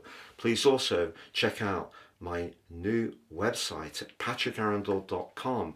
You can download your free natal chart with a stunning free interpretation. Enjoy my wonderful 3 free card tarot, or sign up for your free daily horoscope fired to your device each day. So Libra, your September 2025 forecast is going to see the Sun burst into your sign on the 22nd with the autumnal equinox, but also it ushers in cardinal quadrant 3 over the following 13 weeks. Your values, your approach are going to be an echo that we can all respond to during that time. Now, of course, over the next 4 weeks from the 22nd, that's going to be a key time for you to initiate. But that doesn't mean to say you can't initiate this month, because Mars, the planet of passion, retains its place in your sign, ironically, through to the 22nd. So if there is something you're working on that helps you express your individual talent, you can still continue to beaver away. It's just the Sun is cocooned in its annual journey through the sky in your 12th house, and ordinarily that is a time when we can take stock, think about things carefully, but your ruler Venus is actually in a very glamorous part of your scope through to the 19th, helping you to connect to other people. But perhaps the Sun in the 12th, and it's linked to Venus, which is through the first 3 weeks in a semi-sextile, is going to make you more conscious of the value of people you can truly trust and rely upon. So there could be a little bit of a change around certain relationships. This month also begins with Saturn, the planet of responsibility, and at times lessons, inverting back into the practical 6th house. It's going to be there through to the middle of February. If you did find up until the 3rd week of May and over the previous 2.25 years that your physical vitality was a little lower, or there were more responsibilities and obligations around your work, it wouldn't be a complete surprise. But Saturn goes through a giant cycle of 29.5 years through the sky. Over the next half year, you've got a chance just to make sure that if there are some areas where you can be a bit more virtuous, you're putting that effort in that Saturn likes, to make sure that you're making the most of the opportunity, because Saturn does offer opportunities. But on the 2nd, Mercury, the planet of communication, which has been scudding across the sky in the part of your chart very much to do with sociability in your network, and not everything may have run completely smoothly since the end of June because of the retrograde season. But Mercury moving into your 12th house does require some care, because this is an area that in the sign of Virgo that Mercury can shine in. It rules the sign.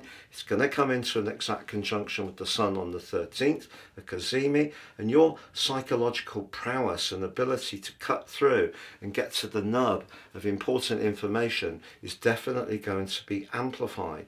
But it also can be a time when, despite Venus is pushing you to be more social and Mars giving you the encouragement to take a firm grip on your life direction, there are some psychological issues that may call out for your attention. Uranus, the planet of freedom, independence and also innovation, also slams on the celestial brakes on the 6th through to the early part of February next year. Now that's in the part of your scope to do with personal independence and freedom. Is there something that has got some kind of grip on you? And it might be to do with your work. It might be to do with where you feel obligated. It could be trying to get the balance between your physical well-being and your psychological well-being. And that all starts to manifest very powerfully from the lunar eclipse on the 7th. This is in the sign of Pisces. Last year it occurred on the 18th and coalesced with the dreamy, mysterious energy of Neptune. This year the lunar eclipse links with the North Node, but with Saturn back in this area too, I feel this is an opportunity, particularly with Jupiter in a very powerful part of your chart, the ruler of Pisces traditionally, amplifying the benefits that can come from the moon linking with the node. Essentially, the energy of Pisces is about instinct. What Saturn can do in Pisces, it's not its favourite location, is perhaps see us get a little bit overwhelmed and perhaps make us reluctant to listen to our sixth sense. But I think what Jupiter exalted in Cancer is encouraging you to do, if something feels right, to change it, something that is out of alignment between what you give and get, particularly around your welfare, then I feel the combination between Mercury and the Sun, which really starts to increase through to the peak on the 13th, could see you thinking very deeply, but also perhaps separating a little bit from others. And as you mull over your options, you could do a lot of research and perhaps even some confidential soundings, especially around your work. Now, later on in that week, as Mercury approaches the sign of Libra, your sign, it is going to go face to face with Saturn and then into an opposition with Neptune. So there could be a tense moment then, and perhaps your own confidence and self-belief could feel a little lower. But with Libra moving into your sign, once it gets past the opposition with the sluggish energies of Neptune, which can be distorting or amplifying around our anxieties, what I feel it will do, as it links fabulously with the retreating Uranus and Pluto, both in air signs, we have a grand air trine.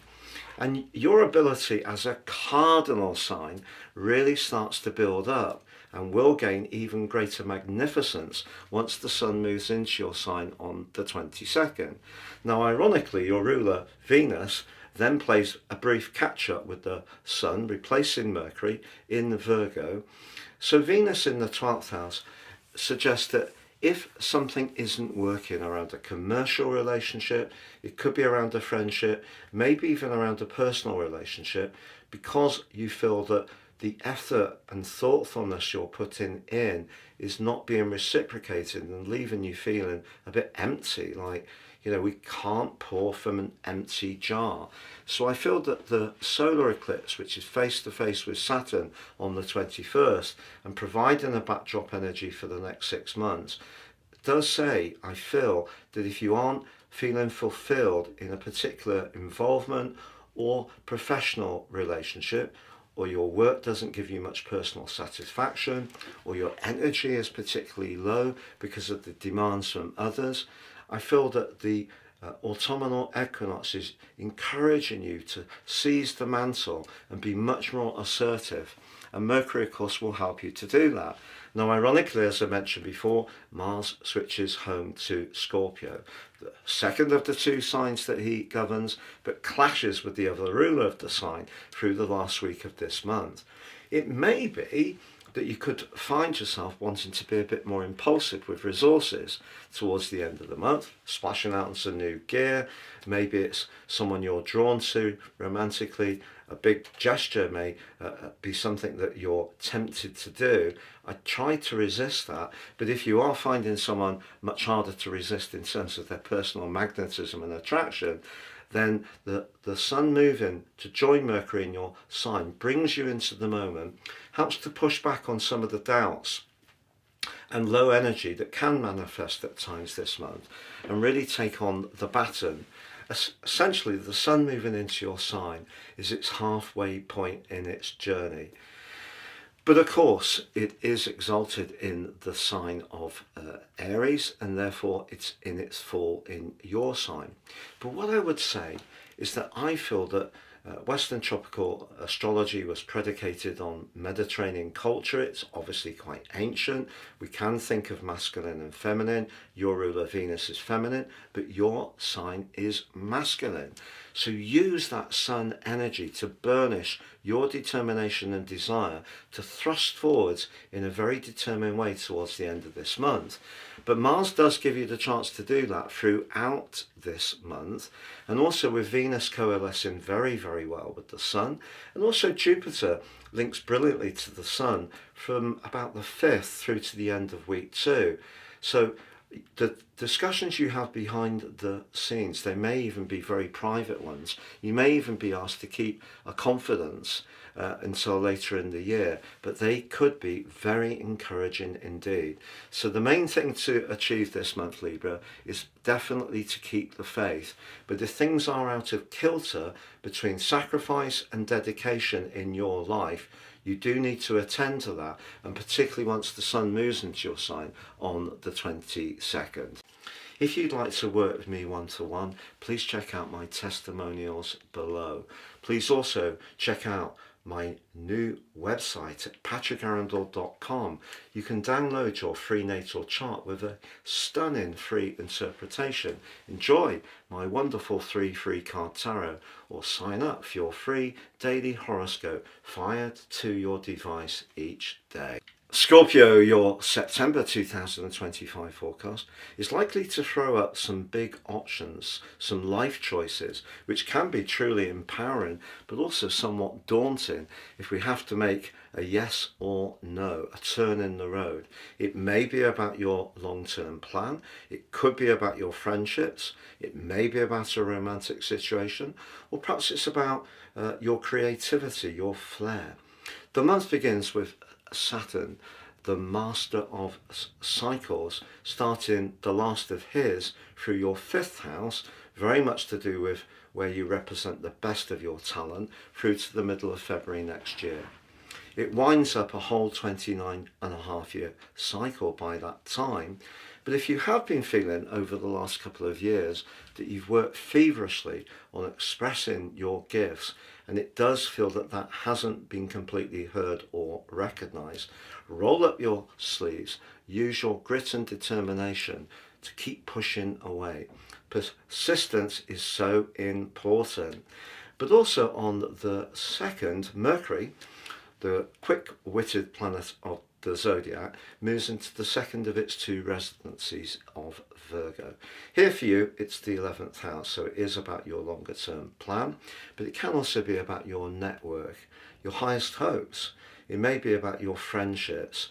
Now, it's going to go on to forge a delicious link with the Sun, which peaks on the 13th, the GEMINI. If you have got an idea which you're really inspired by, and it pushes you to perhaps shift away from something you have been working on, it could manifest itself powerfully at that time. But also on the 6th, Uranus, the planet which is exalted in Scorpio, does go into a retrograde in your 8th house. through to the early part of February next year, but through to the first week of November this year, Uranus is still in a part of your situation which has an echo of your energies, the 8th house. That 8th house can be about shared finance, can be about long-term financial planning, can be about where we're most invested in an intimate way. But of course, Uranus likes freedom and can also be a disruptor. If something isn't quite working for you in terms of a close relationship, or you feel that someone's being a bit possessive or controlling, that Uranus retrograde is going to see you want to think very carefully about what to do. Now, through the first 3 weeks of this month, Venus, the planet of relating, which is in a very visible part of your chart, the 10th house from the off, forges a dazzling link with the Sun. Your ability to negotiate with influential people is definitely blessed by that, but also Jupiter, the planet of fortune, but also the planet of spirituality through its rulership of Pisces, is in a great location early in the month, and from about day 5 through to the end of the second week is linking very animatedly with the Sun. If you are feeling very excited about who you can collaborate and cooperate with, and you're prepared to flex, because the sign of Virgo is a mutable sign, so the more we can just bend, the better it can be, for sure. But what we do have on the 7th is a lunar eclipse. So this is where the Sun and the Moon are opposite one another. Therefore, they're not integrated, they're in a sense competing. So with the Sun, with Mercury pretty close, the Sun is about being a bit more detached. It's also about friendship, can be about your idealism. But on the other side of the heavens, the North Node aligning with the lunar eclipse and the recently arrived Saturn are reminding you to do what you need to do for you, the individual. And that's where these choices can start to manifest. And you may feel at some level that you have to give something up to get something else. And that could be what causes the big choice to be made. Now, as Mercury peaks in that alliance with the position of the Sun, you may have a brainwave. It could be very, very progressive. It may be how you can work with other people, but it then moves on and goes face to face with Saturn. Now that can be quite testing. And what we have then is Mercury on the 18th moves into a very psychological part of your scope. Guess what? Joining up with your traditional ruler Mars, which all through September through to the 22nd is occupying your 12th house, which could mean, despite the very handsome set of influences that are showing up, there may be times this month when your mood and your emotions could be a little bit up and down, particularly if there are past issues or experiences that you're still to fully process, because sometimes we can visit a subject, we can work very, very hard on it, we can release it, maybe even talk it through with a professional or counselor or life coach, but still it can be very rooted in the depth of our being, and that's what Mars in the 12th house can do. So Mercury joining up with Mars in this location, even if it's relatively brief, because Mars is about to join your sign on the 22nd, suggests there may be some memories or conversations that are very much linked to your past. But on the 19th, Venus moves out of that glamorous journey through Leo, but into the friendly 11th house. Venus here reminds us to celebrate what we have in common, not the things that make us different. But of course, the sign of Virgo, Venus not absolutely at its best, can take the shine off a relationship if you don't feel it's really for the long term. And if it is something that's been on your mind for some while, since the start of Virgo season, with that first new moon, what we have with the solar eclipse on the 21st, in its direct, grating, abrasive opposition with Saturn, you could be pushed to really finalise what you need to do. Now, Mars moving into your sign on the 22nd is going to give you extra desire to make decisions on your terms. But just be aware, he does clash straight away with your modern ruler Pluto. So the last week of this month could be somewhat turbulent. Maybe there's part of you that wants to seize control. Push back if you feel that someone is trying to dominate your agenda. But with the autumnal equinox also on the 22nd, just be conscious, with also Mercury still in Libra, the psychological part of your situation is still very important. But I feel after the drama of Mars making its way through Libra, the Sun moving into Libra gives you a chance to find greater peace and tranquility and equilibrium, but it just may not show up straight away. So if you're not sure about a friendship, not sure about a love relationship, and it's been simmering away with that deeply rooted Mars, I feel as Mars and Pluto clash as the month comes to a close, there could be some almighty battles of will. The important thing to understand with Mars and Pluto is our motives, but also if it's a case of you wanting in some ways to control the situation and get the outcome that entirely suits you, someone could push back on that, just being really honest. It may be about a property matter with Pluto in the 4th.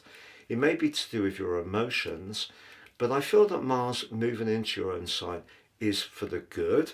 It's just the delicacy of the 12th house is still coming through with both Mercury and the position of the Sun.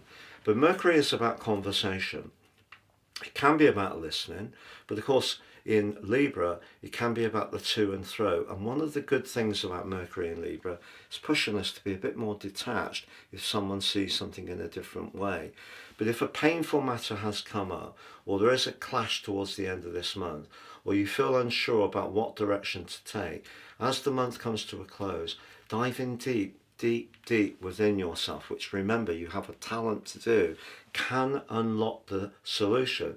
But it may still feel that if you go for one particular option, it may mean that you have to move away from something else that still has something about it that you're attracted to. If you'd like to work with me one-to-one, please check out my testimonials below. Please also check out my new website at patrickarundell.com. You can download your free natal chart with a stunning free interpretation. Enjoy my wonderful 3 free card tarot, or sign up for your free daily horoscope fired to your device each day. Sagittarius, your September 2025 forecast gives you a fabulous opportunity to dazzle with your worldly and professional skills. It could see you raising your profile, having a big breakthrough, or setting goals and ambitions. It begins, however, with Saturn, the planet of structure, inversing back into the roots of your chart, the 4th house, on the first day. Through to the middle of February next year, if there are physical changes you would like to make to where you live, there's a good chance you're going to be busy to achieve them. But also Saturn moving back into this area after a hiatus which ended on the 25th of May is the last phase in a big cycle. And over the last couple of years, Saturn has been urging you to engage with the more emotional part of your nature. Sagittarius, as I've said before, have a unique ability to dust yourself down and go again from any setbacks in the most positive of ways. That can lead to a little bit of an accumulation of unresolved emotional issues. And Saturn asks you to think about those too during this period. But on the 2nd of this month, Mercury, the planet of communication, but also the planet of commerce, it's the merchant, moves right to the top of your chart to join up with the Sun, and is going to be coalescing exactly with the Sun on the 13th in a Mercury cazimi, the 4th of the year. But with Mercury in its direct phase, the chances are you can use your agility, which is part of your mutual nature, along with the thrust of your fire energy, to use your skills to express your ideas or to network with people in positions of influence. But also Jupiter, your personal planet, forges a great alliance with the Sun from about the end of the 5th day through to the end of the 2nd week. Now, Jupiter and the Sun, when they're working collaboratively, can be one of astrology's good news stories. And Jupiter for you is in the 8th house of money, but particularly shared or long-term finances. But it does suggest that some kind of offer or opportunity could show up early in this month. But also Venus, the planet of relating and of money, is in your sister fire sign of Leo. And that's actually going to be collaborating very well with the Sun through the first 3 weeks.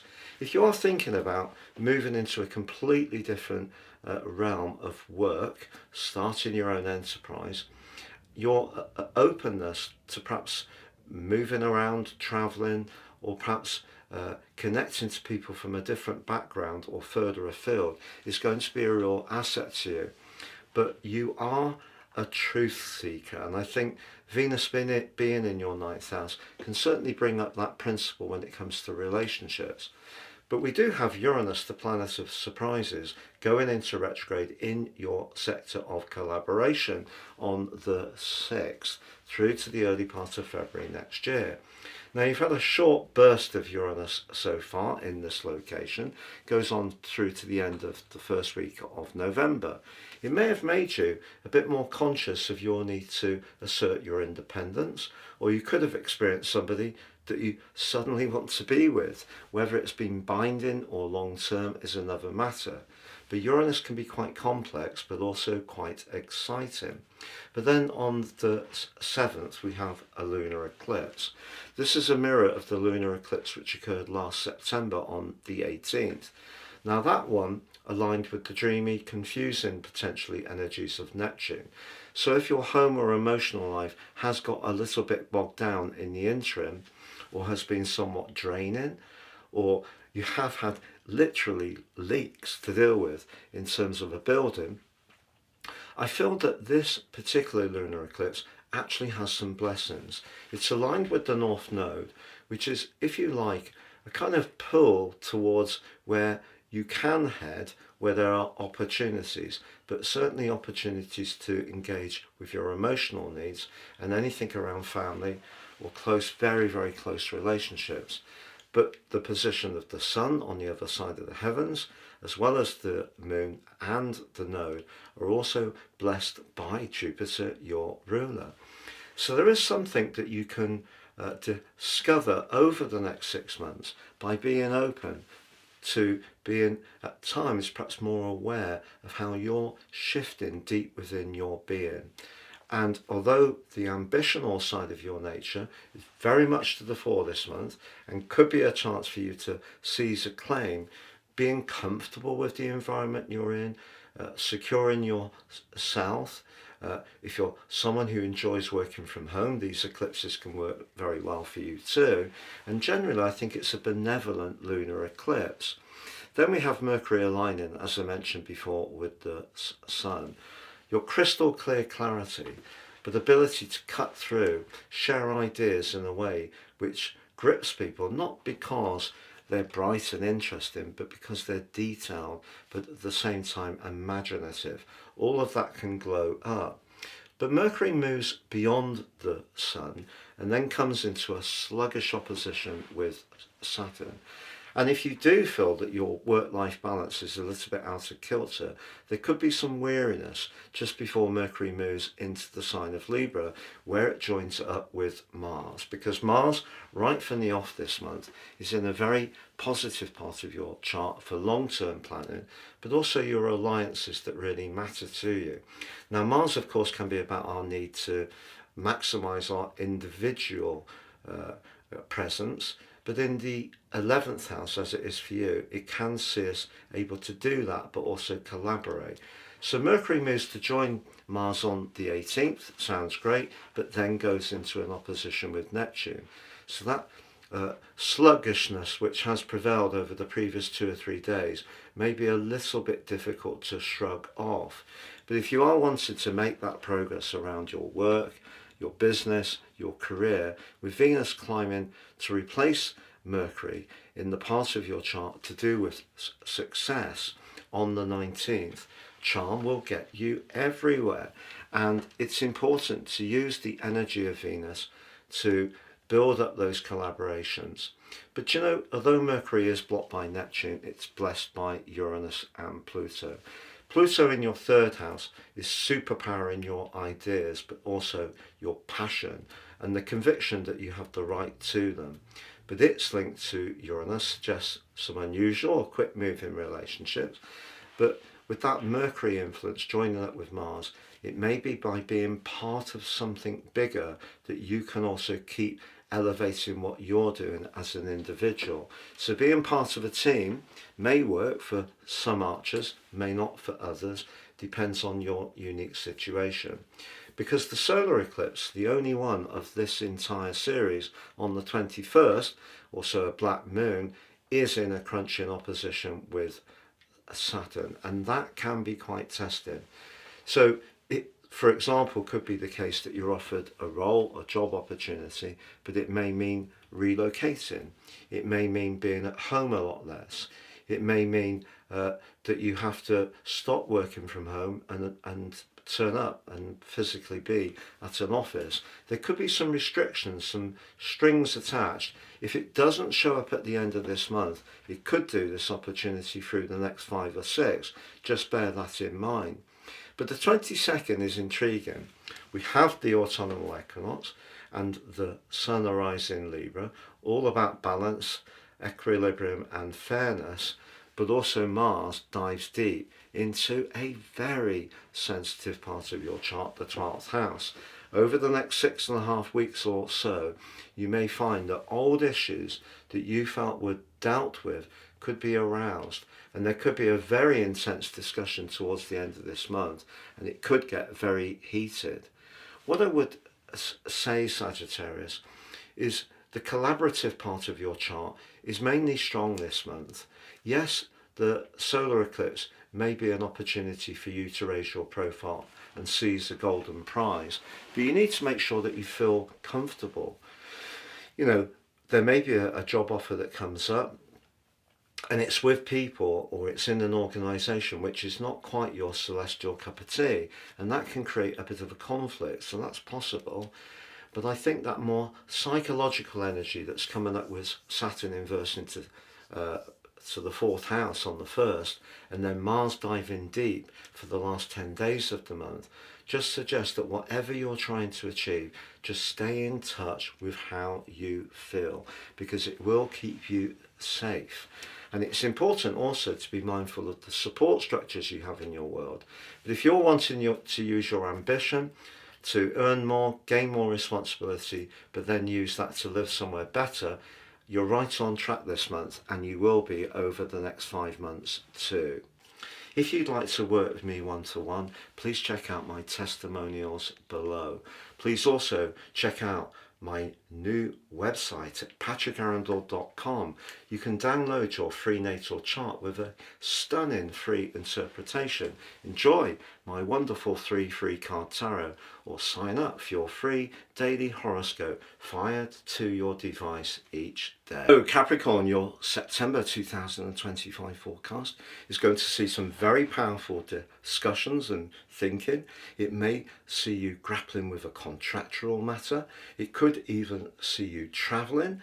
It may be an opportunity for you to promote ideas, philosophies, or a business idea you've got with a lot of passion and conviction. But it begins with your ruler Saturn inversing back into the part of your chart that's very much to do with your everyday world, the 3rd house. Now, in terms of our immediate environment, that can be neighbours, siblings, our community, and it can also be, these days anyway, very much to do with technology. Now, through to the middle of February, it's coming to the end of an entire cycle. Saturn takes 29.5 years to go through the sky, and when it returns to Aries in the middle of February, that's part 2 of its new push through the entire zodiac. So what has Saturn meant for you in the 2.25 years it was in Pisces through to the 25th of May?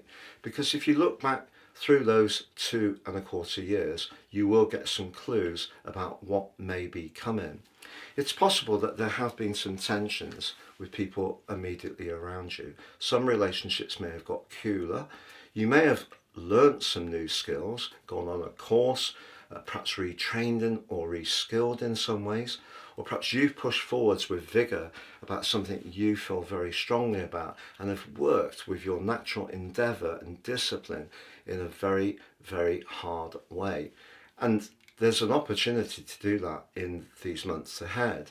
But Mercury, the planet of communication, but also of precision, moves into a part of your horoscope that's very much to do with life's big picture, the 9th house on the 2nd.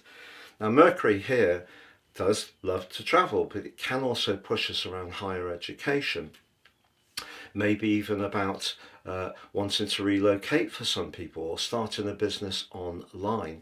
The 9th house can be about publishing, just so you know, but we do have right at the start of this month Venus, the planet of relating, but also of money, in a very deep and passionate part of your scope, and Mars, the planet of assertion, in the most authoritative part of your chart through to the 22nd. So whatever you decide to discuss, whoever you interact with this month, there could be some financial dynamics involved with Venus initially in the sign of Leo, but I feel that Mars just gives you that little bit of extra self-belief that whatever it is that you have to say or whatever it is that you want to share is something that other people should be responding to. So a little bit of extra gravitas, why not? But Venus forges a beautiful link with the Sun through the first 3 weeks of this month.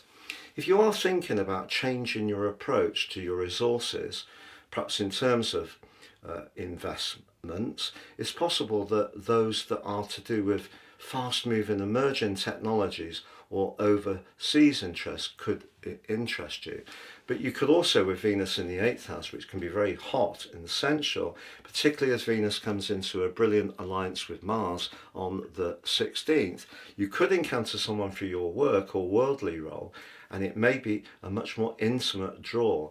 And also because of the more rebellious energy we can get with the 9th house, perhaps you're going to want to push free and break away in some ways, even if it's for a day or two, from some of those constraints that you're normally so disciplined around. But also through the first 2 weeks broadly of this month, Jupiter, the planet of optimism, growth and good fortune, forges a lovely link with the Sun.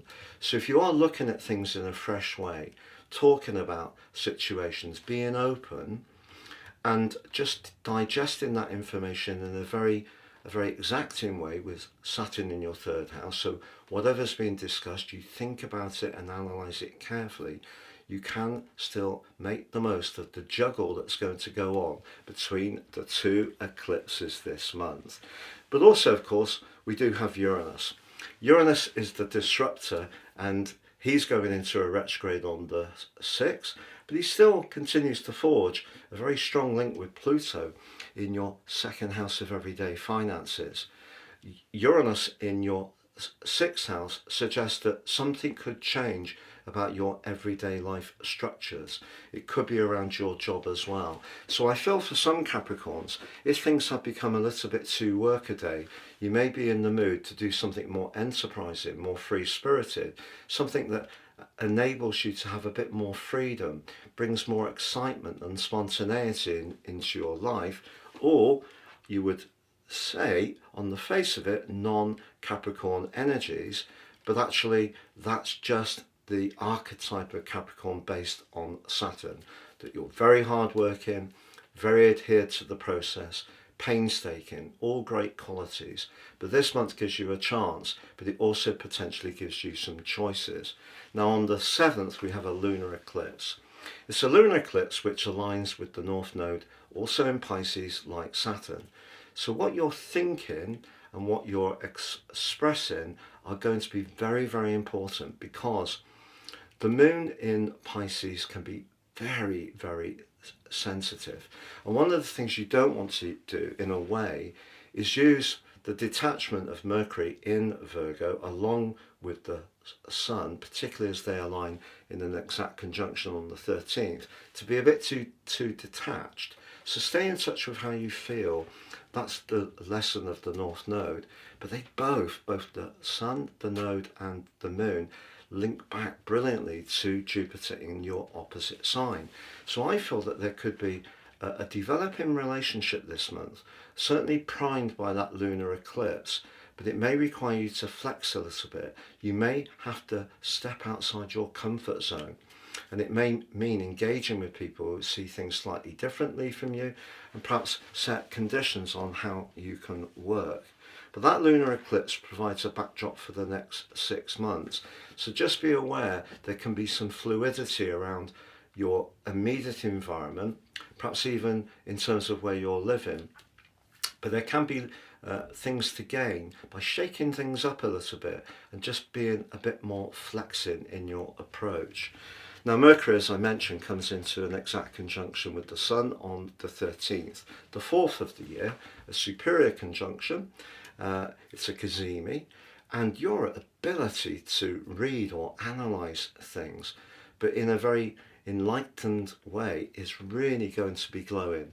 So if you are someone who's more entrepreneurial or you want to do something daring around a travel plan, that's a great opportunity for you. But despite that, there could be an important discussion later in the second week of this month where somebody starts to perhaps ask some searching questions. And as Libra sees Mercury on the 18th, that could become quite tense. Try to take this in your stride. It could be that you just need to understand where each of you are coming from. Now on the 19th, Venus replaces Mercury in the sign of Virgo, and for you, Venus in the 9th house is very much a truth seeker, but it's also wonderful if you want to go somewhere different, immerse yourself in different culture, architecture, history, local customs, food. It really could lift your senses. If you are holidaying and you're not involved with someone, you could encounter someone rather exciting and perhaps also rather exotic. What's not to like? But the 21st sees the solar eclipse, the first and only one in this particular series between the signs of Pisces and Virgo. And it is in a direct and harsh opposition with your ruler. And this could be a crunch point. Now the crunch may come as early as the third week of this month. It could show itself right through to February. There may be an important conversation you need to have. It may, as I mentioned before, be about a contract. It could be about something you feel very strongly about in terms of a point of principle. But an opportunity could be there. It's just whether it feels right or not. The lunar eclipse energy, but the solar eclipse energy suggests there is something to be gained, but it may come with certain strings. Just be conscious of that. But Mars, as I say, gives you great authority this month, but then moves into your sector of friendship on the 22nd, but links in a square with Pluto in your second house. You may find yourself, if there is someone around your social situation that you feel is a bit needy, perhaps a bit controlling, perhaps wants to have things on their terms a little bit, that could be something that sticks in your craw. But the 22nd also sees the autumnal equinox, ushers in cardinal quadrant 3, providing a backdrop energy for the next 13 weeks, and your natural authority and ambition are given an opportunity to really achieve a golden prize. But I feel that the dialogue that's going to go on this month, the give and get between the two polarities of Virgo energy, which is where we want things to be just so, and Pisces energy, where it needs to feel right but can be more instinctive. If we're too caught up in the facts, we may crush an opportunity. If we're not listening to our senses, we may go for something that's not right for us. So it's important to try to align those two contrasting energies. But at the end of the month, with the sun climbing high in the sky, joining up with Mercury, if you are someone who wants to take the mantle, elevate your role, seize more recognition, push yourself forwards in a way which sometimes Capricorn people can be a little reluctant to do, steady eddy is your approach, working very diligently towards any kind of target, but there is a chance for you to be much more go-getting this month, but it will require you to push outside your comfort zone, particularly around communication. But if you can engage with it, there is truly a wonderful door of celestial opportunity that you can spring open. If you'd like to work with me one-to-one, please check out my testimonials below. Please also check out my new website at patrickarundell.com. You can download your free natal chart with a stunning free interpretation. Enjoy my wonderful 3 free card tarot, or sign up for your free daily horoscope fired to your device each day. Aquarius, your September 2025 forecast is quite complex, but you do have Mars, the planet of passion, in the most liberating part of your scope through to the 22nd in the sign of Libra. Now Mars is going to be joined on the 18th by Mercury, and Mercury is going to forge a dazzling alliance with Pluto in your sign, but also with Uranus, your modern ruler. It will be face to face with Saturn, your traditional ruler, but I feel there is an opportunity there. And then on the 22nd, we have the autumnal equinox. The Sun joins up with Mercury in the sign of Libra, which for you is house 9. The 9th house can be about liberation. It can be about spontaneity, enterprise. It can be about our desire to travel, expand. It may be to do with higher education, languages, anything which gives us a sense of growth. And it is a very exciting place for the month to end. But of course, this month does begin with your traditional ruler, Saturn, inversing back into Pisces. Not its favourite home. Pisces is very watery. Saturn likes structures. So the erosion, particularly of Neptune, of Saturn, not ideal. And if you recall, over the last couple of years, 2.25 years until the 3rd week of May, it may be that a particular income source did dry up a little bit, or perhaps you were tested around your self-worth or values. Maybe you had to start a strict diet. Saturn asks questions, but remember, in your celestial locker, you are part of what Saturn is about, along with the more progressive energy of Uranus. So the sign of Aquarius is a duality. But the eclipses this month do require a little bit of a juggle, because the 2nd house, where the lunar eclipse is and where Saturn is returned to, is very much about our everyday world. It can also be about life foundations.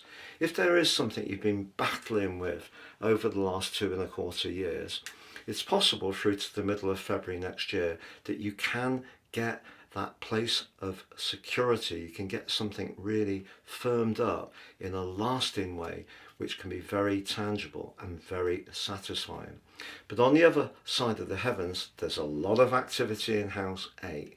Now that's where we connect to others. It can be where we're most devoted, where we're most invested, psychologically, spiritually, emotionally, intimately, or financially. And Mercury, the planet of communication, but also the business planet, moves into that location on the 2nd. And Mercury is going to be a real asset this month. It won't be a perfect process, because Saturn is going to face up with Mercury later in the month, as I mentioned. But initially, Mercury moving here enables you to don your celestial detective's mat, put your collar up, and dive deep, because the 8th house is about where things transform. It's a very, very complex part of the sun's journey. It can be where things can renew, almost Venus-like, but it can be where some things will come to an end.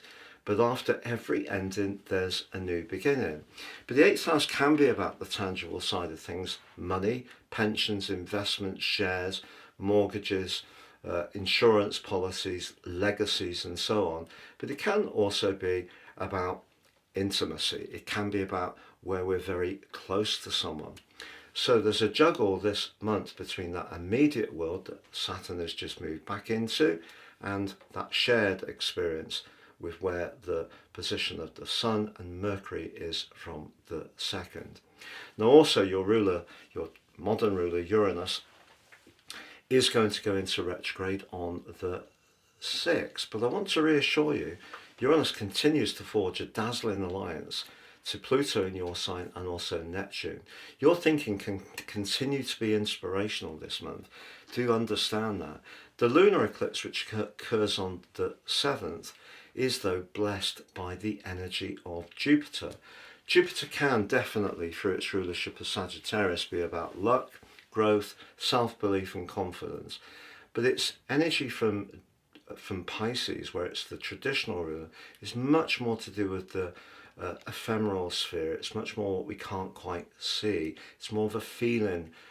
It's really pushing us to get in touch with our higher spiritual purpose. But in the 6th house in Cancer, that can be about our life patterns and could be about a job too. And that Jupiter position is going to interact with the Sun in Virgo and also with the position of the lunar eclipse in Pisces, but critically also the North Node, which sits just by the lunar eclipse. So if you're looking for a new job, there may be an opportunity this month. If we just think eclipses, risk, challenges, tensions, it's not really very helpful. But obviously Saturn can be very exacting, it can be very limiting, but it can bring opportunities if we embrace it. If we accept that somewhere along the line we need to work and learn and evolve. And if you're up for that, and there is still some work to be done, where you could be a little bit more thrifty, perhaps a little shrewder around certain ways that you manage your resources, this is a month, and to be honest, the next 6 months is a huge opportunity to keep going with the process that Saturn started for you when he moved into the sign of Pisces and when he left your sign on the 7th of March 2023. So the lunar eclipse, because it's blessed by the uplifting energy of Jupiter, and there's a mutual receptivity with Jupiter being the ruler of the sign of Pisces, but linked back to the North Node. The North Node is also known as the point of destiny. So even if you've really gone through it at times over the last couple of years, really questioned your worth, or perhaps money has been very tight, this lunar eclipse could trigger an opportunity. It might not come exactly this month, but it could come over the next 6. Now Mercury is going to keep moving forwards and link up with the Sun by the 13th in a GEMINI, the 4th of the year. But we also have in the early part of this month a lovely link between Venus and the Sun, which goes through the first 3 weeks. It's a semi-sextile. So Venus for you is in the part of your chart to do with diplomacy and harmony. So whatever you're talking about this month, or whatever you're trying to achieve, if you can hear how the other person feels, as well as represent what you need, that's going to be of great value. Now, if you do travel this month, on the 16th, Venus and Mars come into a glorious alliance. If you have a connection with someone around that time, it could be very exciting and make your pulse race. But it may be someone that you are not really expecting. It could be that there's a raunchy element to it, but I feel there's much more likely to be the potential, especially if you share philosophies, a real connection which could be very meaningful for the long term. But by the 13th, as I say, there is that GEMINI. If you do have to read any documents or examine the facts on a situation, your ability to probe, always very strong. I think Aquarius people are natural armchair psychologists, but that's going to be amplified hugely around the 13th. But then, just a few days after that, Mercury, as it edges forward, starts to go into an opposition with your traditional ruler of Saturn. And if something isn't yielding, isn't quite going in your direction, particularly if it is around a financial matter, it could create some sensitivity around that, but also it could create a little bit of depletion. Your nervous system may feel a bit affected by the stress, You may feel lower in vitality, even a bit pessimistic. Keep the faith, because although Mercury moves into Libra on the 18th, still in the opposition with Saturn broadly, but also in the watery opposition with Neptune, it does pick up and joins in with the energy between your modern ruler Uranus and also Pluto in your sign. And they're very progressive at the moment. And your ability to connect with people is really strengthened by Mercury going into this area, but it also can make you very mindful of perhaps a desire to travel and be a bit freer. Why not? Because on the 19th, Venus replaces Mercury in Virgo, technically in her full, but for you, this could get hot. If you have had that connection with someone and it's really exciting you, it could get very intense, but also very exciting.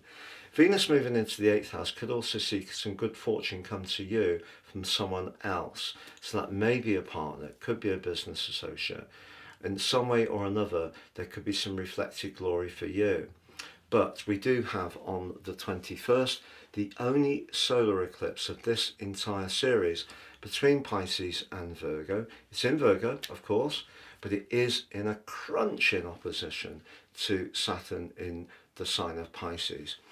If there is something that you've been trying to achieve, maybe getting your voice heard around a negotiation, it might be about money. And you really don't feel that you're being seen and appreciated, the frustration this can create can be fantastic. But I want to reassure you that on the 22nd, Mars moves right to the top of your chart. In the following just over 6.5 weeks, your natural authority is going to be burnished. And people are going to find it hard not to be aware of what you've got to offer. But it does clash with Pluto, radical Pluto in your sign. If you are dealing with a big corporation, a line manager who's unyielding, just be aware that your frustration, if they're not playing fair, could be so strong that you may want to do something that's very direct, but could be seen as being very ruthless. And of course, Aquarius people can have that rather revolutionary slice of the nature. Just bear in mind that, because on the same day, the 22nd, Sun returns to Libra, we have the autumnal equinox, ushers in cardinal quadrant 3, the next 13-week period, but for you, very much about expansion. But also the 9th house can be, joining up with Mercury and replacing Mars, it can be about escape and freedom. And one of the themes of this month could be, if there's something you're too attached to, or something you feel locked into that doesn't feed your soul, you may have a big choice to make, and it may be that you do need to leave it, even if there are some attributes that mean a lot to you. And of course that can be very daunting, particularly if it is going to affect our sense of security. So just be conscious that at the end of the month, if you did something that gave you a little bit of space, moved the moment, just got away from the humdrum, I think that could give you the opportunity to collect your thoughts. Mercury will bring some cool, rational energy to the equation as well. You may speak to an advisor at the end of this month. It could be a lawyer, solicitor, counsellor, life coach, business advisor, someone who's very, very shrewd, and they could give you some very telling advice, which can be very valuable. But this month still glitters with opportunity. I think maybe it comes down to expectations. Saturn in the 2nd house is not easy. And we've got this last window through to the middle of February.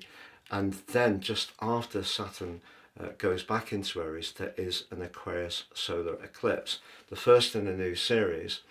We're also, of course, going to have the node moving into Aquarius in late July 2026, the true node. And that's an opportunity for you to reset in terms of your personal power. There's also a lot of energy as the Sun moves into Aquarius in January next year that's going to be coalescing around the Sun. A lot of planetary energy is going to be very supportive, particularly about new starts, fresh energy. So this is a month when you may find yourself a bit restless, perhaps thinking about breaking free from something that's too restrictive. But it could also bring rewards if you've been very patient and working towards something. But it does probably require working with others and a degree of their goodwill. So it may be something that's a bit of a juggle, and that's where the diplomacy can be important. But Venus can undoubtedly help you for much of this month in that regard. If you'd like to work with me one-to-one, please check out my testimonials below. Please also check out my new website at patrickarundell.com. You can download your free natal chart with a stunning free interpretation. Enjoy my wonderful 3 free card tarot, or sign up for your free daily horoscope fired to your device each day. Pisces, your September 2025 forecast is intriguing. The two eclipses are polar opposite. They represent two different things. So those energies, in a way, are going to be battling a little bit, but you have a great asset arriving in your sign on the 1st in the guise of Saturn, which can help you to moderate and modulate exactly where you need to give and where you need to get. Now, Saturn was with you from the early part of March 23 to the 3rd week of May 25, and as he inched forwards and applied to your ascendant, sun or moon or other planetary players, you will have felt the cool chill. But what Saturn asks us to do in the 1st house, our own sign, is simplify our lives, but also be conscious of what we need as an individual. And because you can be so incredibly self-sacrificing, it's possible that you've had to withdraw from certain situations where perhaps you enjoyed the job, perhaps you really liked the people, but maybe your physical vitality was really being impacted. Perhaps you lost a bit of enthusiasm. Perhaps you did all the good things but didn't really feel heard or seen or respected by the other side. So Saturn moving back into your sign, particularly if you've got degrees from 22 Pisces to the end of the sign, you are going to feel it keenly. And it is important with Saturn to be economic with our energy. So where you use the resources you've got, focusing on what's really crucial for you. So that is prioritizing. But the irony of this month with the two eclipses is that Mercury, the communicator, moves into your opposite sign on the 2nd.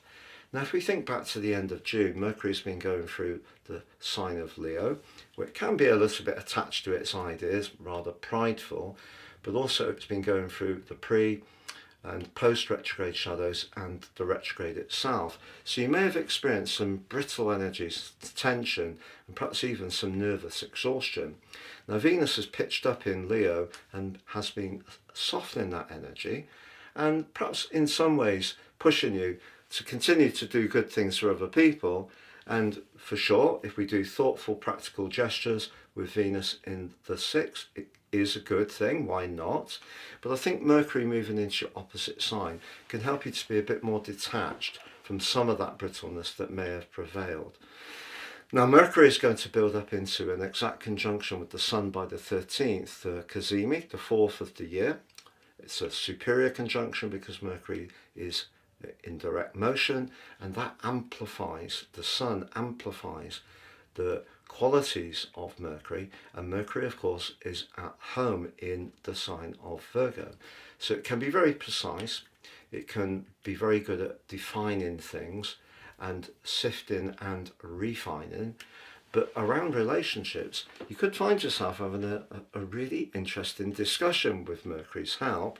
It's just that Uranus, the planet of surprises, but also provocation and freedom, higher truths, goes retrograde in your home zone on the 6th through to the 1st week of November. Where you live or how you live there could feel a bit unsettled, but you can turn it to your advantage by decluttering and just streamlining your home experience somewhat. But the lunar eclipse in your sign on the 7th coalesces with the North Node, the point of destiny, but they're both blessed beautifully by Jupiter, your traditional ruler, in the most playful, exuberant, even joyful part of your scope, in Cancer, where it is also exalted. And that links into the lunar eclipse in a very valuable way for the backdrop period of the next 6 months. So what Saturn and the eclipse are saying to you is, Saturn's saying, set your boundaries and be clear about what you need, but also the energy of the node on the moon and Jupiter is also saying still retain your humanity, because that's something that's very, very important to Pisces people.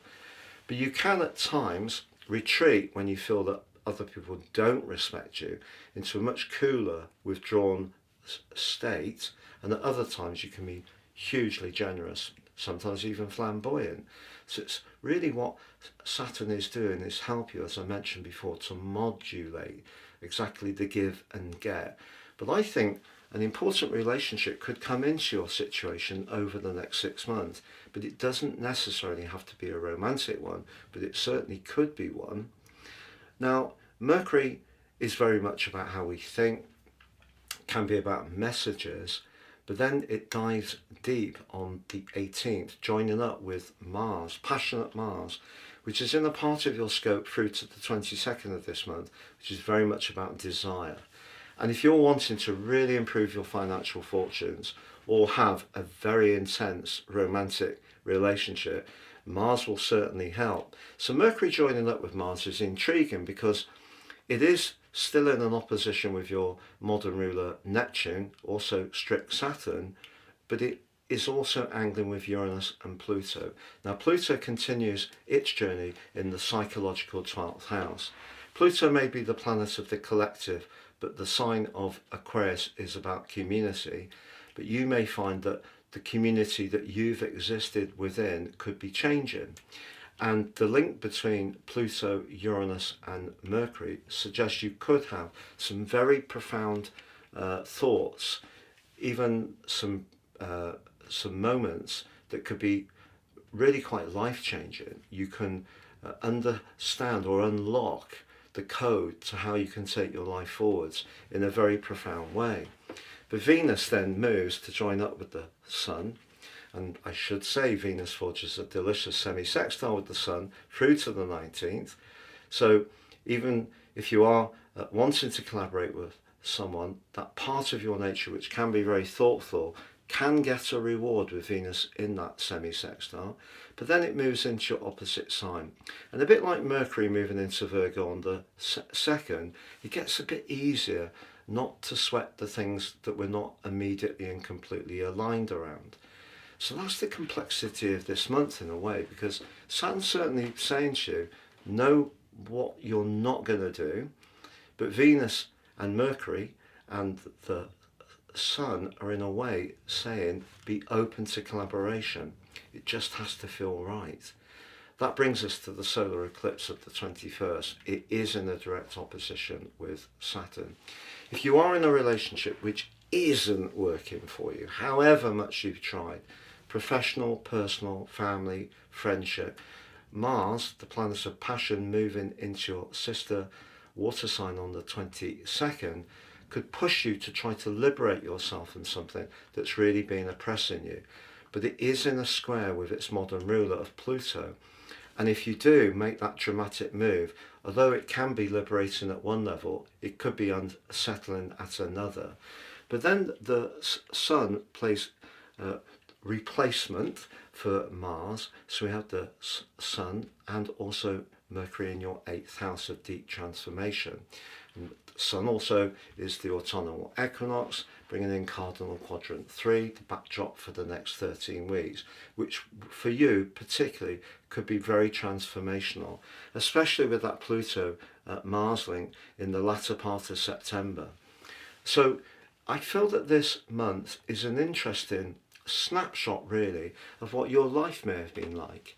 There may have been times when you've been hugely supportive of people, your work, colleagues, the clients or customers that you've worked for, but there may have been other times when you've been really cheesed off that all that effort and devotion and sacrifice has not really been appreciated. And it's almost like it's all being crystallized in this month and will be with these two eclipses over the next 6. And I think there's a point to that, particularly with Pluto in 12, Saturn in your sign. Your sign is the sign of culmination. So when Saturn leaves on the 14th of February and goes into Aries again, it begins a new cycle of about 28 and 3/4 years. Saturn in total about 29 and a half years, but we've had that first blush from the end of the 25th of May through to the start of this month. So if you think back, if you're older, to around about 29 and a half years ago, you may get a bit of an insight of what was going on at that time. So there are opportunities this month for very profound connections, as long as I feel your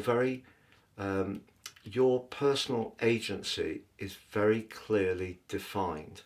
And therefore that means that all relationships are about give and get, aren't they? They're not only on our own terms. But if a relationship, if you've tried and tried and tried and you really still don't feel respected, I think that Saturn can really help you to be braver about what you need to do. But perhaps really the standout player is Mars, because when Mars moves into that 9th house in that turbulent right angle to Pluto, it could push you to escape some kind of entrapment or enclosure which just isn't working for you, whether it's a job, whether it's an interest, a lifestyle choice, because just balancing what you need as an individual is at the core of this month. But there is some need for collaboration, but it needs to be collaboration that really works for you and the other person in a balanced way. If you'd like to work with me one-to-one, please check out my testimonials below. Please also check out my new website at patrickarundell.com. You can download your free natal chart with a stunning free interpretation. Enjoy my wonderful 3 free card tarot, or sign up for your free daily horoscope fired to your device each day.